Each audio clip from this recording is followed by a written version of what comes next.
ഇന്ന് പ്രസംഗിക്കുന്ന എന്നാണെന്നറിയാമോ? വഴി തുറക്കുന്ന ദൈവമുണ്ട്, വഴി അടയ്ക്കുന്ന ദൈവമുണ്ട്. ഇത് രണ്ടും ദൈവം ചെയ്യും. വഴി തുറക്കുന്നത് ഒരു നന്മയ്ക്കാണ്. ദൈവം ചില വഴികളെ അടയ്ക്കുന്നതും പെട്ടെന്ന് നമുക്ക് പിടികിട്ടില്ല.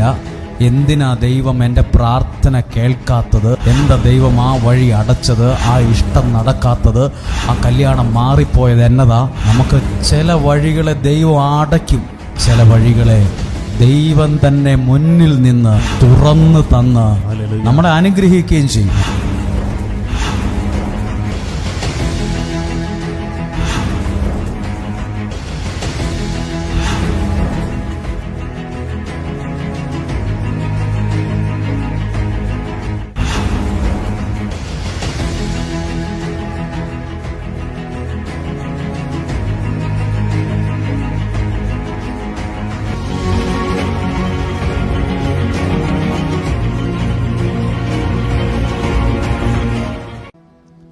പ്രാർത്ഥിച്ച ഓരോ വ്യക്തികളെയും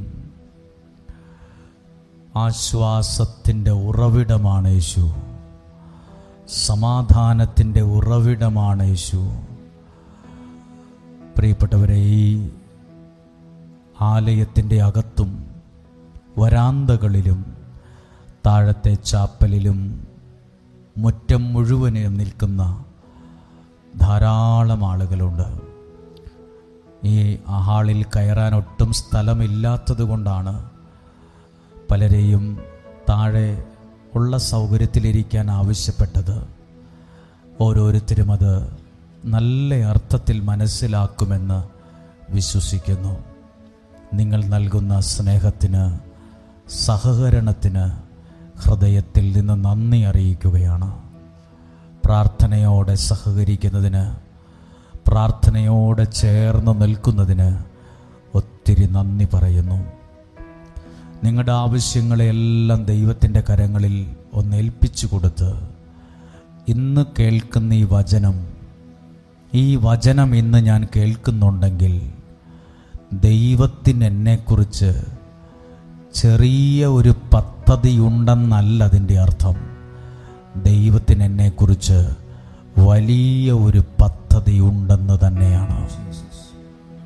ഇന്ന് ഈ ശബ്ദം ഈ വചനത്തിലൂടെ കേൾക്കുന്നെങ്കിൽ, ഈ വചനം നിങ്ങൾക്ക് കേൾക്കാൻ ഒരു സമയവും ആയുസ്സും ആരോഗ്യവും ഉണ്ടെങ്കിൽ ഓർത്തോ, നിങ്ങൾ നശിച്ചു പോകാൻ ദൈവം സമ്മതിക്കുകയില്ല. നിങ്ങളെക്കുറിച്ചുള്ള ദൈവത്തിൻ്റെ പദ്ധതി ചെറുതല്ല, വലിയൊരു പദ്ധതിയുണ്ട്. അത് വിശ്വസിച്ച് പ്രാർത്ഥിച്ചുകൊണ്ട് എല്ലാവരും ആ കരങ്ങളെ ഹൃദയത്തോടൊന്ന് ചേർത്ത് വെച്ച് വളരെ സ്നേഹത്തോടെ, പ്രതീക്ഷയോടെ, ഇന്നൊരു അനുഗ്രഹത്തിൻ്റെ ദിവസം തന്നെയാണ്. ചേർന്ന് പാടാം.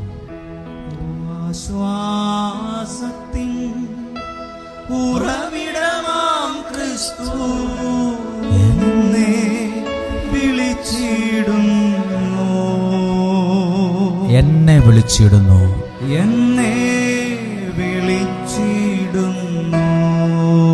ചേർന്ന് പാടുമോ? ആശ്വാസത്തിൻ ഉറവിടമാം ക്രിസ്തു എന്നെ വിളിച്ചിടുന്നു, എന്നെ വിളിച്ചിടുന്നു. അധ്വാന ഭാരത്താൽ വലയുന്നോരേ, ആശ്വാസമില്ലാതലയുന്നോരേ, അധ്വാന ഭാരത്താൽ വലയുന്നോരേ, ആശ്വാസമില്ലാതലയുന്നോരേ,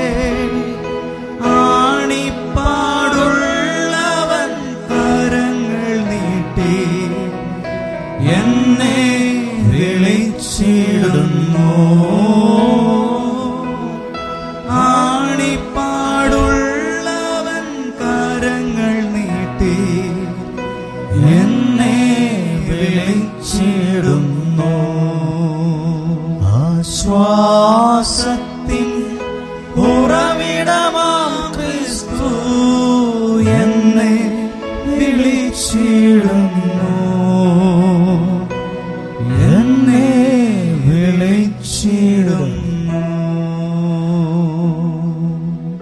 നമ്മുടെ കണ്ണുകളടച്ച് ഈ വചനം കേൾക്കാൻ ഒരുങ്ങുമ്പോൾ, ഈ വചനം നിങ്ങളുടെ ശ്രദ്ധയിലെത്തുന്നതിന് മുമ്പ് ഇങ്ങനെ ഒരു കാര്യമാണ് നിങ്ങൾ ശ്രദ്ധിക്കേണ്ടത്. നിങ്ങളുടെ ഒരു പ്രതിസന്ധിയിൽ, നിങ്ങളുടെ ഒരു വലിയ പ്രതികൂലത്തിൽ നിങ്ങളെ സഹായിച്ച ദൈവത്തെ നിങ്ങളുടെ ഐശ്വര്യകാലത്ത് മറന്നുപോയേക്കല്ല്, മറന്നുപോവല്ല്. ഈ അടുത്ത കാലത്ത് ഒരു കോടീശ്വരനായ ഒരാൾ മരണപ്പെട്ടു. എല്ലാം ഉണ്ട്, വിമാനമുണ്ട്, കാറുണ്ട്, എല്ലാ സൗകര്യങ്ങളും ഉണ്ട്. പക്ഷെ ഒരു നിമിഷം എല്ലാം അവസാനിച്ചു. ചില സമയത്ത് നമുക്കെല്ലാം ഉണ്ടെങ്കിലും നമ്മൾ ചിലപ്പോൾ ഒന്നുമല്ലാത്ത പോലെയാകും. മനസ്സ് ശൂന്യമാകും. ചില ദുർബല നിമിഷങ്ങളിൽ നമ്മൾ പൊട്ടിപ്പോകും. നമുക്കെന്തെല്ലാം ഉണ്ടെങ്കിലും നമുക്ക് ദൈവത്തിൻ്റെ സാന്നിധ്യം കൂടി വേണം. എന്തെല്ലാം ഉണ്ടെങ്കിലും ദൈവത്തിൻ്റെ സഹായം നമുക്ക് വേണം. അല്ലെങ്കിൽ ചില ദുർബല നിമിഷങ്ങളിൽ, ചില സമയത്ത് നമ്മൾ ഒരു ബലൂണ് പോലെ പെട്ടെന്ന് പൊട്ടിപ്പോകും. നമുക്ക് വലിയ ആളുകളോട് ബന്ധമുണ്ടെന്ന് മാത്രം പറഞ്ഞിട്ട് കാര്യമില്ല, പണമുണ്ടെന്ന് പറഞ്ഞിട്ട് മാത്രം കാര്യമില്ല. നമുക്ക് ദൈവത്തിൻ്റെ അനുഗ്രഹം വേണം. ചില തകർന്ന സാഹചര്യത്തിൽ, പൊട്ടിത്തകർന്നു പോയ സമയത്ത്, ഒറ്റയ്ക്ക് പിടിച്ചു നിൽക്കാൻ പറ്റാത്ത ചില സമയങ്ങളിൽ, വാടിപ്പോയ നിമിഷങ്ങളിൽ, പറക്കുന്ന ചിറകിന് കേടുവന്നതുപോലെ ജീവിതത്തിൽ അനുഭവിച്ച നേരങ്ങളിൽ നമ്മളങ്ങ് തകർന്നു പോകുമല്ലോ എന്നോർത്ത സമയത്ത് നമ്മളെ പിടിച്ചു നിർത്തിയ, നമ്മളെ രക്ഷിച്ച, നമ്മളെ മുന്നോട്ട് നയിച്ച ആ നല്ല ദൈവത്തെ സമൃദ്ധിയുടെ സമയത്ത്, എല്ലാ സൗകര്യങ്ങളും ഉണ്ടാകുന്ന സമയത്ത് മറന്നു കളയരുത്. അധ്വാന ഭാരത്താൽ വലയുന്നോരെ, ആശ്വാസമില്ലാതെ അലയുന്നോര് ഇതിന്നും ഉണ്ട്, ഇവിടെയുണ്ട്. ഒരല്പം ആശ്വാസമില്ല. അതുകൊണ്ടായിരിക്കും ഇന്ന് ഓടി ഇങ്ങോട്ടേക്ക് വന്നത്, ഒരാശ്വാസത്തിന് വേണ്ടി. കണ്ണുകളടച്ചൊന്ന് പാടിയേ.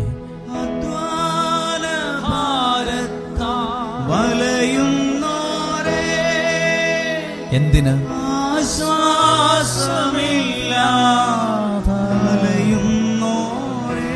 നമ്മുടെ ജീവിതമാണ്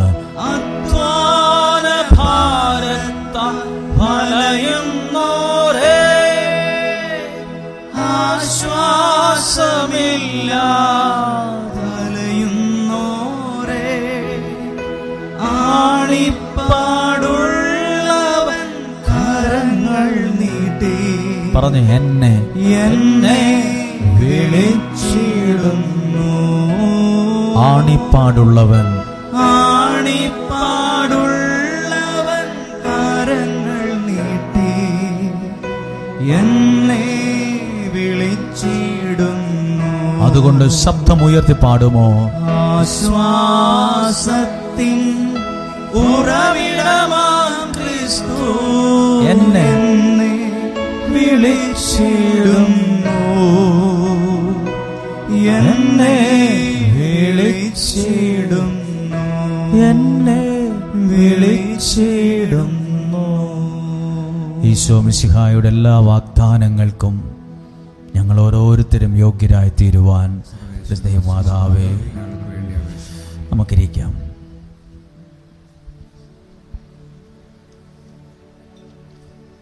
ഹല്ലേലൂയ.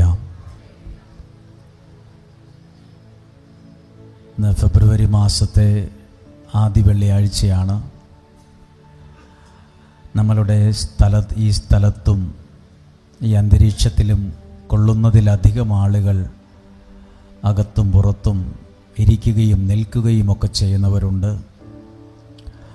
ആദ്യമേ തന്നെ നിങ്ങൾ ഈ വചനമൊക്കെ കേൾക്കാനും പ്രാർത്ഥിക്കാനും ഈ സമയമില്ലാത്ത സമയത്ത് സമയം കണ്ടെത്തി വന്നതിനെ ഓർത്ത് ഞങ്ങൾ ഹൃദയത്തിൽ നിന്ന് നന്ദി പറയുകയാണ്. നിങ്ങളെ ബഹുമാനത്തോടെ കാണുന്നു, നിങ്ങളെ അംഗീകരിക്കുന്നു, ദൈവത്തിൻ്റെ നാമത്തിൽ നിങ്ങളെ സ്നേഹിക്കുന്നു. ഇന്നൊത്തിരി പ്രതീക്ഷയോടെയാണ് നമ്മളിവിടെ ഇരിക്കുന്നത്. ഈ അടുത്ത കാലത്ത് നമ്മളൊരു വാർത്ത കേട്ടു. 56 വയസ്സുള്ള ഒരാൾ, അദ്ദേഹം തന്നെ മരിച്ചു. നമ്മളിത് വായിച്ചപ്പോൾ നമ്മൾ ഓർക്കുമ്പോൾ അദ്ദേഹം കോടാനുകോടി സമ്പത്തുള്ള ആളാണ്. പക്ഷെ പിന്നെ എന്തിനാണ് മരിച്ചത്? എല്ലാം ഉണ്ടെങ്കിലും, എല്ലാം ഉണ്ട്, പക്ഷെ എല്ലാം ഉണ്ടെങ്കിലും ചില സമയത്ത് നമ്മൾ ഒറ്റപ്പെട്ടു പോകും. ചില സമയത്ത് നമ്മുടെ മനസ്സ് ദുർബലമായി പോകും. എല്ലാം ഉണ്ടെങ്കിലും, അതുകൊണ്ടാണ് പറഞ്ഞ എല്ലാം ഉണ്ടെങ്കിലും ദൈവത്തെ ഒരിക്കലും മാറ്റി നിർത്തരുത്.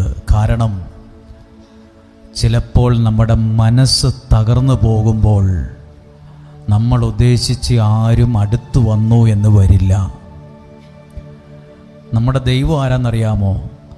മനസ്സ് തകരുമ്പോൾ പുറമേ നോക്കിയാൽ മനസ്സ് തകർന്നവരെ ഒന്നും പിടികിട്ടത്തില്ല. കുറച്ചു നേരം മിണ്ടിയും പറഞ്ഞൊക്കെ ഇരിക്കുമ്പോഴാണ് നമുക്കറിയുന്നത് ഈ മനുഷ്യൻ്റെ മനസ്സ് തകർന്നതാണല്ലോ. മനസ്സ് തകരുമ്പോൾ അടുത്തു വരുന്നവനാണ് ദൈവം.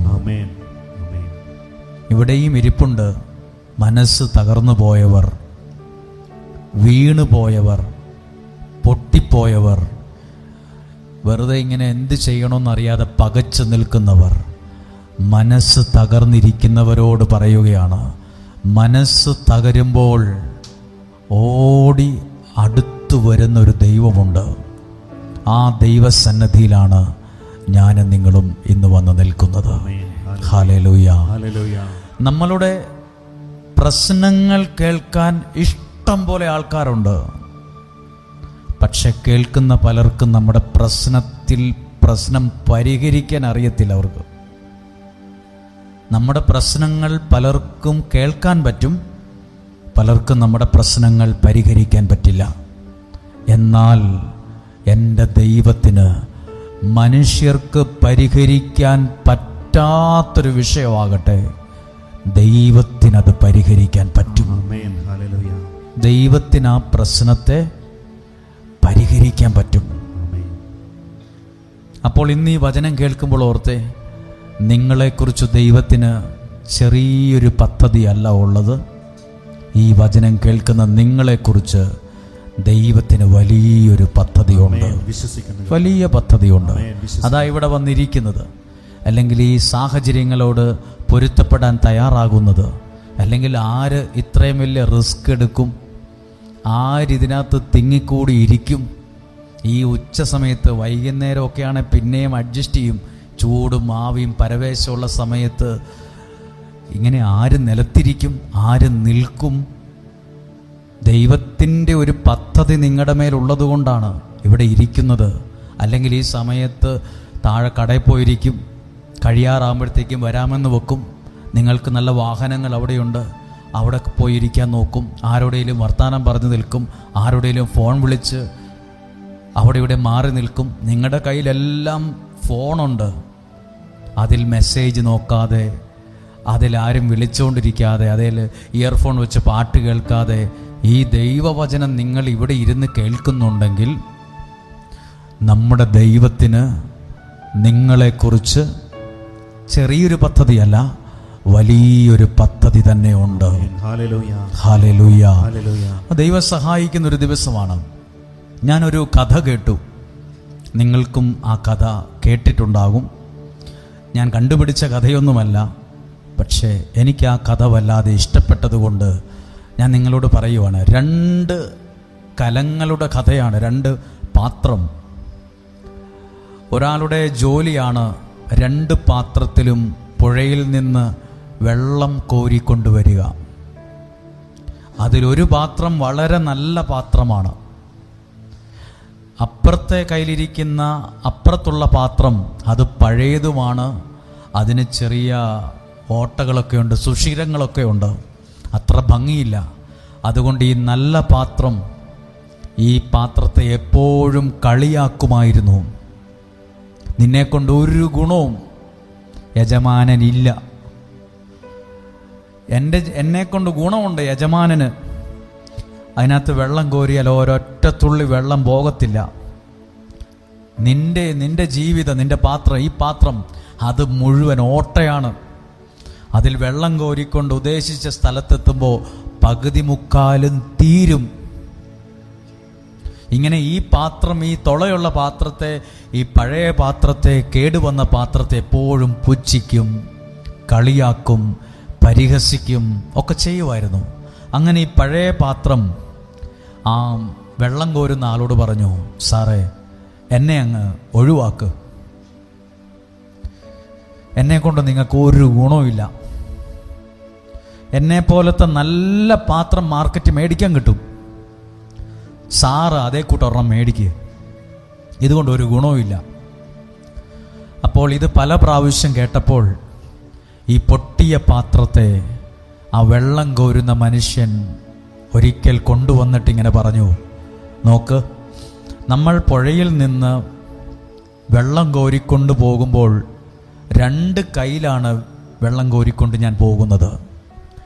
അതിൽ ഈ കൈയിലാണ് എപ്പോഴും ഞാൻ നിന്നെ പിടിക്കാറ്. അവിടെ ചെല്ലുമ്പോൾ പകുതി വെള്ളവും തീരും.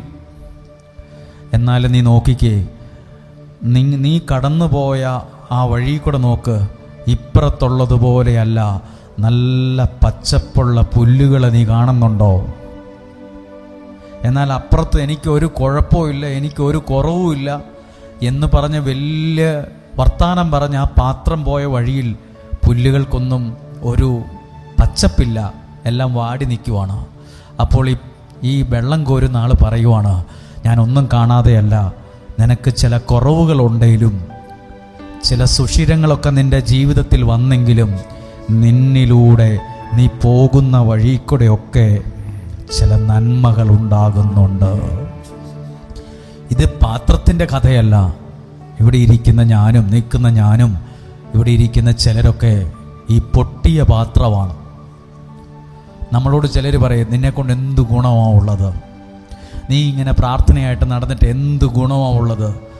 നമ്മൾ അറിയുന്നില്ല നമ്മളൊരു പൊട്ടിയ പാത്രമാണെങ്കിലും, നമ്മുടെ ഈ പൊട്ടിയ പാത്രത്തിൽ നിന്ന് ഉയരുന്ന പ്രാർത്ഥനയാണെങ്കിലും, നമുക്ക് നമ്മുടേതായ ഒന്നിലധികം പ്രതിസന്ധികൾ ഉണ്ടെങ്കിലും നമ്മളിലൂടെ ആരൊക്കെയോ അനുഗ്രഹിക്കപ്പെടുന്നുണ്ട്. ആരുടെയൊക്കെയോ ജീവിതത്തിൽ ചില പച്ചപ്പുണ്ടായത് നമ്മളിലൂടെയാണ്. ഒരുപക്ഷെ ഇവിടെ ഇരിക്കുന്ന മാതാപിതാക്കൾ, മക്കൾ പോലും പറയും, എന്തിനാ ഇങ്ങനെ പ്രാർത്ഥിക്കുന്നത്, എന്തിനാ ഇങ്ങനെ പോകുന്നത്, ഇങ്ങനെ പ്രാർത്ഥിച്ചിട്ട് എന്ത് ഗുണമാണ് ഉള്ളത്. നമ്മുടെ മക്കൾ പോലും ചിലപ്പോൾ ചോദിക്കുമ്പം ഇങ്ങനെ ഓർത്തിരിക്കട്ടെ, ഒരു പൊട്ടിയ പാത്രമായാലും എടുത്തു പറയത്തക്ക യോഗ്യതയില്ലേലും നമ്മുടെ മക്കളുടെ ജീവിതത്തിൽ ഒരു പച്ചപ്പുണ്ടാകുന്നത്, ഒരു നന്മയുണ്ടാകുന്നത്, ഒന്ന് കയറി വരുന്നത് നമ്മളെന്ന പൊട്ടപാത്രത്തിലെ കുറേ പാവപ്പെട്ട മനുഷ്യരുടെ സത്യസന്ധമായ പ്രാർത്ഥനയിലൂടെ ആയിരിക്കും. ഇവിടെ ഒത്തിരി കുഞ്ഞുങ്ങളുടെ പേരുകളുണ്ട്. നമ്മുടെ ജീവിതം കൊണ്ടാണ് പ്രാർത്ഥിക്കുന്നത്. വെറുതെ ഈ ശബ്ദം കൊണ്ട് മാത്രമല്ല, നിങ്ങളുടെയൊക്കെ ജീവിതത്തിൽ ഒരു പച്ചപ്പുണ്ടാകും. ഒരു ചെറിയ ഒരു മാറ്റമല്ല, ഒരു നല്ല മാറ്റം ജീവിതത്തിൽ സംഭവിക്കും. ഇന്നും എന്നെ കണ്ട 2 പേര് പറഞ്ഞു, എന്നെക്കൊണ്ടൊന്നും ഒരു ഗുണവും ഇല്ല, എൻ്റെ വീട്ടുകാർക്ക് എന്നെ ഇഷ്ടമില്ല, എന്നെക്കൊണ്ടൊന്നും ഒരു പ്രയോജനമില്ല, എപ്പോഴും ഭക്ഷണം കഴിക്കുന്നതിന് പോലും കണക്ക് പറയുന്നവരാ എൻ്റെ വീട്ടിലുള്ളവർ. പോയി ചത്തേക്കാന്നൊക്കെ പലപ്പോഴും ചിന്തിച്ചിട്ടുണ്ട്. പൊട്ടിയ പാത്രം കണക്കാണ്. പക്ഷെ ഒരു നാൾ അറിയും, നിങ്ങളിലൂടെ ഉണ്ടാകുന്ന നന്മകൾ നിങ്ങളുടെ ഭവനത്തിൻ്റെ നന്മയായി, ഐശ്വര്യമായി ഉയർന്നു വരുന്നത്. ആർക്കും വേണ്ടാത്ത കല്ല് അത് ബാലരമയിലാണോ എഴുതിയിരിക്കുന്നത്, ബൈബിളിലാണോ? ബാലരമയിലെ കഥപുസ്തകത്തിലെ ഒരു വാക്കല്ല, വേദപുസ്തകത്തിലെ വാക്കാണ്. ആർക്കും വേണ്ടാത്ത കല്ലിനെ നാളെ ഒരു സമയത്ത് സ്വർഗത്തിലെ ദൈവം മൂലക്കല്ലാക്കി മാറ്റും. Hallelujah, hallelujah. ദൈവം അനുഗ്രഹിക്കട്ടെ. ഇന്ന് പ്രതീക്ഷയോടെ ഞാൻ ഈ വചനം നിങ്ങളുടെ ശ്രദ്ധയിലൊന്ന് എത്തിക്കുകയാണ്. യെശയ്യാ പ്രവാചകന്റെ പുസ്തകം 40-ാം അധ്യായം 3-ാമത്തെ വാക്യം ഒന്ന് വായിക്കുകയാണ്. ഒരു സ്വരം ഉയരുന്നു. ഇത് ശ്രദ്ധിക്കുന്നത്, ഇന്ന് പ്രസംഗിക്കുന്ന എന്നാണെന്നറിയാമോ? വഴി തുറക്കുന്ന ദൈവമുണ്ട്, വഴി അടയ്ക്കുന്ന ദൈവമുണ്ട്. ഇത് രണ്ടും ദൈവം ചെയ്യും. വഴി തുറക്കുകയും ചെയ്യും, ചിലരുടെ ജീവിതത്തിൽ ആ വഴി അടയ്ക്കും. അത് നല്ലതിനാണ്. വഴി തുറക്കുന്നത് ഒരു നന്മയ്ക്കാണ്. ദൈവവും ചില വഴികളെ അടയ്ക്കുന്നതും പെട്ടെന്ന് നമുക്ക് പിടികിട്ടില്ല. എന്തിനാ ദൈവം എൻ്റെ പ്രാർത്ഥന കേൾക്കാത്തത്, എന്താ ദൈവം ആ വഴി അടച്ചത്, ആ ഇഷ്ടം നടക്കാത്തത്, ആ കല്യാണം മാറിപ്പോയത് എന്നതാ? നമുക്ക് ചില വഴികളെ ദൈവം അടയ്ക്കും, ചില വഴികളെ ദൈവം തന്നെ മുന്നിൽ നിന്ന് തുറന്നു തന്ന് നമ്മളെ അനുഗ്രഹിക്കുകയും ചെയ്യും. ഹല്ലേലൂയ. പ്രാർത്ഥിക്കുന്ന ഒരുപാട് കാര്യങ്ങളിൽ ദൈവം വഴി തുറക്കുന്ന അനുഭവങ്ങൾ ഉണ്ടാകട്ടെ, നിങ്ങളുടെ ജീവിതത്തിൽ ഉണ്ടാകട്ടെ. ഒത്തിരി പേരും പ്രാർത്ഥിക്കുന്നുണ്ട്. അവരുടെ പാസ്പോർട്ടൊക്കെ കയ്യിൽ പിടിച്ച് പ്രാർത്ഥിക്കുമ്പോൾ പ്രാർത്ഥിക്കുന്ന നമുക്ക് പോലും സങ്കടം തോന്നും. പല പ്രാവശ്യം എഴുതി തോറ്റുപോയി, ജയിക്കാൻ പറ്റുന്നില്ല, പാസ്പോർട്ട് റിജക്റ്റായി, വിസ കിട്ടുന്നില്ല, പല കാര്യങ്ങളും പറഞ്ഞ് മനുഷ്യൻ കരയുന്ന വിഷയത്തെ നോക്കിയിട്ട് പറയുവാണ്, ഒരു വഴി ദൈവം തന്നെ മുന്നിൽ നിന്ന് നിനക്ക് വേണ്ടി തുറന്നു തന്ന് നിന്നെ നീ രക്ഷപ്പെടാനുള്ളൊരു വഴി ദൈവം തുറക്കും. ദൈവം തുറക്കുന്ന വഴിക്ക് പ്രത്യേകതയുണ്ട്. അത് നിങ്ങൾ രക്ഷപ്പെടാനുള്ള വഴിയായിരിക്കും. ഹല്ലേലൂയ. ആ വാക്യം ഒന്ന് വായിക്കുക. 3-ാമത്തെ വാക്യം. ഒരു സ്വരം ഉയരുന്നു. ഒരു സ്വരം, ഒരു ശബ്ദം ഉയരുന്നു. മരുഭൂമിയിൽ കർത്താവിന് വഴിയൊരുക്കുവിൻ. ദൈവത്തിന് വഴി ഒരുക്കുവിൻ. അതാ നമ്മൾ ചെയ്യുന്നത്, അതാണ് പ്രാർത്ഥനയിൽ ചെയ്യുന്നത്. ദൈവത്തിന് നമ്മുടെ ജീവിതത്തിൽ വരാൻ, എൻ്റെ നിയോഗത്തിൽ വരാൻ, എൻ്റെ പ്രാർത്ഥനാ വിഷയത്തിൽ വരാൻ, എൻ്റെ കുടുംബത്തിൽ വരാൻ, എൻ്റെ തലമുറയിൽ വരാൻ ഞാനൊരു വഴി ഒരുക്കുകയാണ്. പ്രാർത്ഥിച്ചും സമയം മാറ്റിവെച്ചും പാടിയും ആരാധിച്ചും വചനം കേൾക്കുമ്പോൾ ദൈവത്തിന് വേണ്ടി ഒരു വഴി ഒരുക്കുവാണ്. വഴി ഒരുക്കുവിൻ. വിജനപ്രദേശത്ത് നമ്മുടെ ദൈവത്തിന് വിശാല വീതി ഒരുക്കുവിൻ. 4-ാമത്തെ വാക്യം. താഴ്വരകൾ നികത്തപ്പെടും. അപ്പൊ ശ്രദ്ധിച്ചേ, ദൈവത്തിനൊരു വഴി ഒരുക്കുമ്പോൾ ചില കാര്യങ്ങൾ സംഭവിക്കും. താഴ്വരകൾ നികത്തപ്പെടും. താഴ്വര എന്ന് പറഞ്ഞാൽ വലിയ കുഴിയാണ്. മരണത്തിന്റെ നിഴൽ വീണ താഴ്വര കുഴിയാണ്. താഴ്വര നികത്തപ്പെടും. പിന്നെയോ മലകളും കുന്നുകളും താഴ്ത്തപ്പെടും. വലിയ പ്രശ്നങ്ങളാണ്. മല പോലെ നിന്ന പ്രശ്നങ്ങൾ JCBക്ക് മണ്ണ് മാന്തി നിരത്തിയതുപോലെ, നിരപ്പാക്കിയ പോലെ മലകളും കുന്നുകളും താഴ്ത്തപ്പെടും. ആ പൊക്കം കുറയും, ആ ഉയരം കുറയും, ആ പ്രതിസന്ധി ഇന്ന് കാണാനില്ലാത്ത പോലെയാകും. ഇതെന്നാ സൂചിപ്പിക്കുന്ന അറിയാമോ? ഇത് ദൈവം തുറക്കുന്ന വഴികളിൽ ഈ പ്രത്യേകതയുണ്ട്. താഴ്വരകൾ നികത്തപ്പെടും, കുന്നും മലയും നികത്തപ്പെടും, കുന്നും കുഴിയുമായ സ്ഥലങ്ങൾ നിരപ്പാകും. കുന്നും കുഴിയുമായി കിടന്ന് ആകപ്പാടെ വണ്ടി ഓടാൻ പോലും പറ്റാത്ത രീതിയിൽ കല്ലും മണ്ണും ഒക്കെ പിടിഞ്ഞ് കുന്നും കുഴിയുമായ സ്ഥലം നികത്തപ്പെടും. ദുർഘട പ്രദേശങ്ങൾ സമതലമാകും. അടുത്ത ഭാഗമാണ് കർത്താവിന്റെ മഹത്വം വെളിപ്പെടും. ഇന്ന് നിങ്ങൾ പ്രാർത്ഥിക്കുന്ന വിഷയത്തിനകത്ത് ദൈവത്തിന്റെ മഹത്വം വെളിപ്പെടും. നിങ്ങൾ ചില കാര്യങ്ങളെ മനസ്സിൽ കണ്ടിട്ട് നിങ്ങൾ അകത്ത നല്ല വിശ്വാസത്തോടെ ഒന്ന് പറഞ്ഞേ, ദൈവത്തിന്റെ മഹത്വം ഇതിനകത്ത് വെളിപ്പെടും. ദൈവത്തിന്റെ മഹത്വം ആ കല്യാണവുമായി ബന്ധപ്പെട്ട വിഷയത്തിനകത്ത് വെളിപ്പെടും. ദൈവത്തിന്റെ മഹത്വം ആ വീട് പണിയുമായി ബന്ധപ്പെട്ട് അനുഭവിക്കുന്ന പ്രതിസന്ധികളുണ്ട്, അത് വെളിപ്പെടും. അടുത്ത മാസം കൊടുക്കാനുള്ള പൈസയോട് എന്നാ ചെയ്യണോന്നറിയത്തില്ല. ഒരുപാട് പ്രാവശ്യം അവർ വിളിച്ചുകൊണ്ടിരിക്കുകയാണ്, ഒരു വഴിയും തുറന്നു കിട്ടും കിട്ടുന്നില്ലല്ലോ, എന്നാ ചെയ്യണോന്നറിയത്തില്ലല്ലോ. ദൈവത്തിന്റെ മഹത്വം ആ വിഷയത്തിനകത്ത് വെളിപ്പെടും.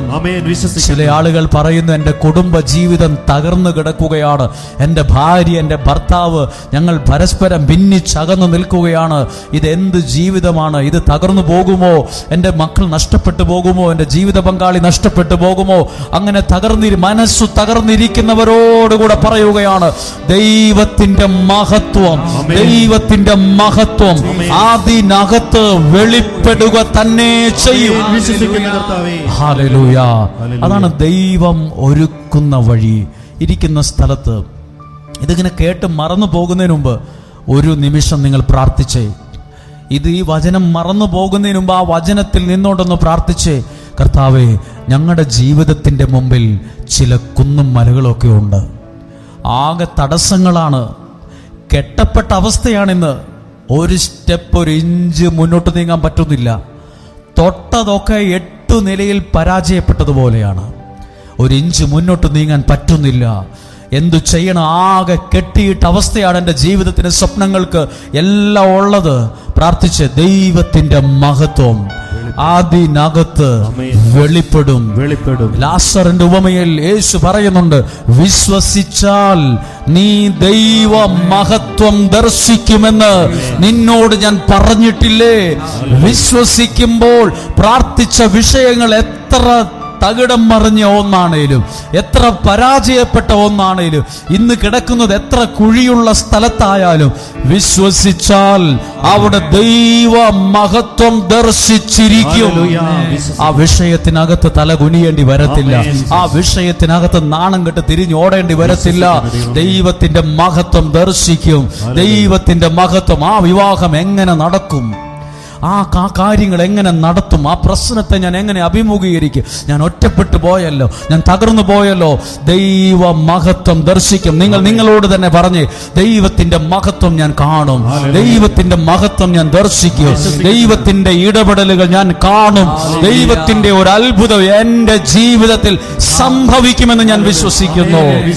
ഹല്ലേലൂയ. ആ ഒരു കരം ഉയർത്തി ഉറക്കിയെന്ന് പറഞ്ഞ് ഹല്ലേലൂയ. ശബ്ദമുയർത്തി പറഞ്ഞ് ഹല്ലേലൂയ.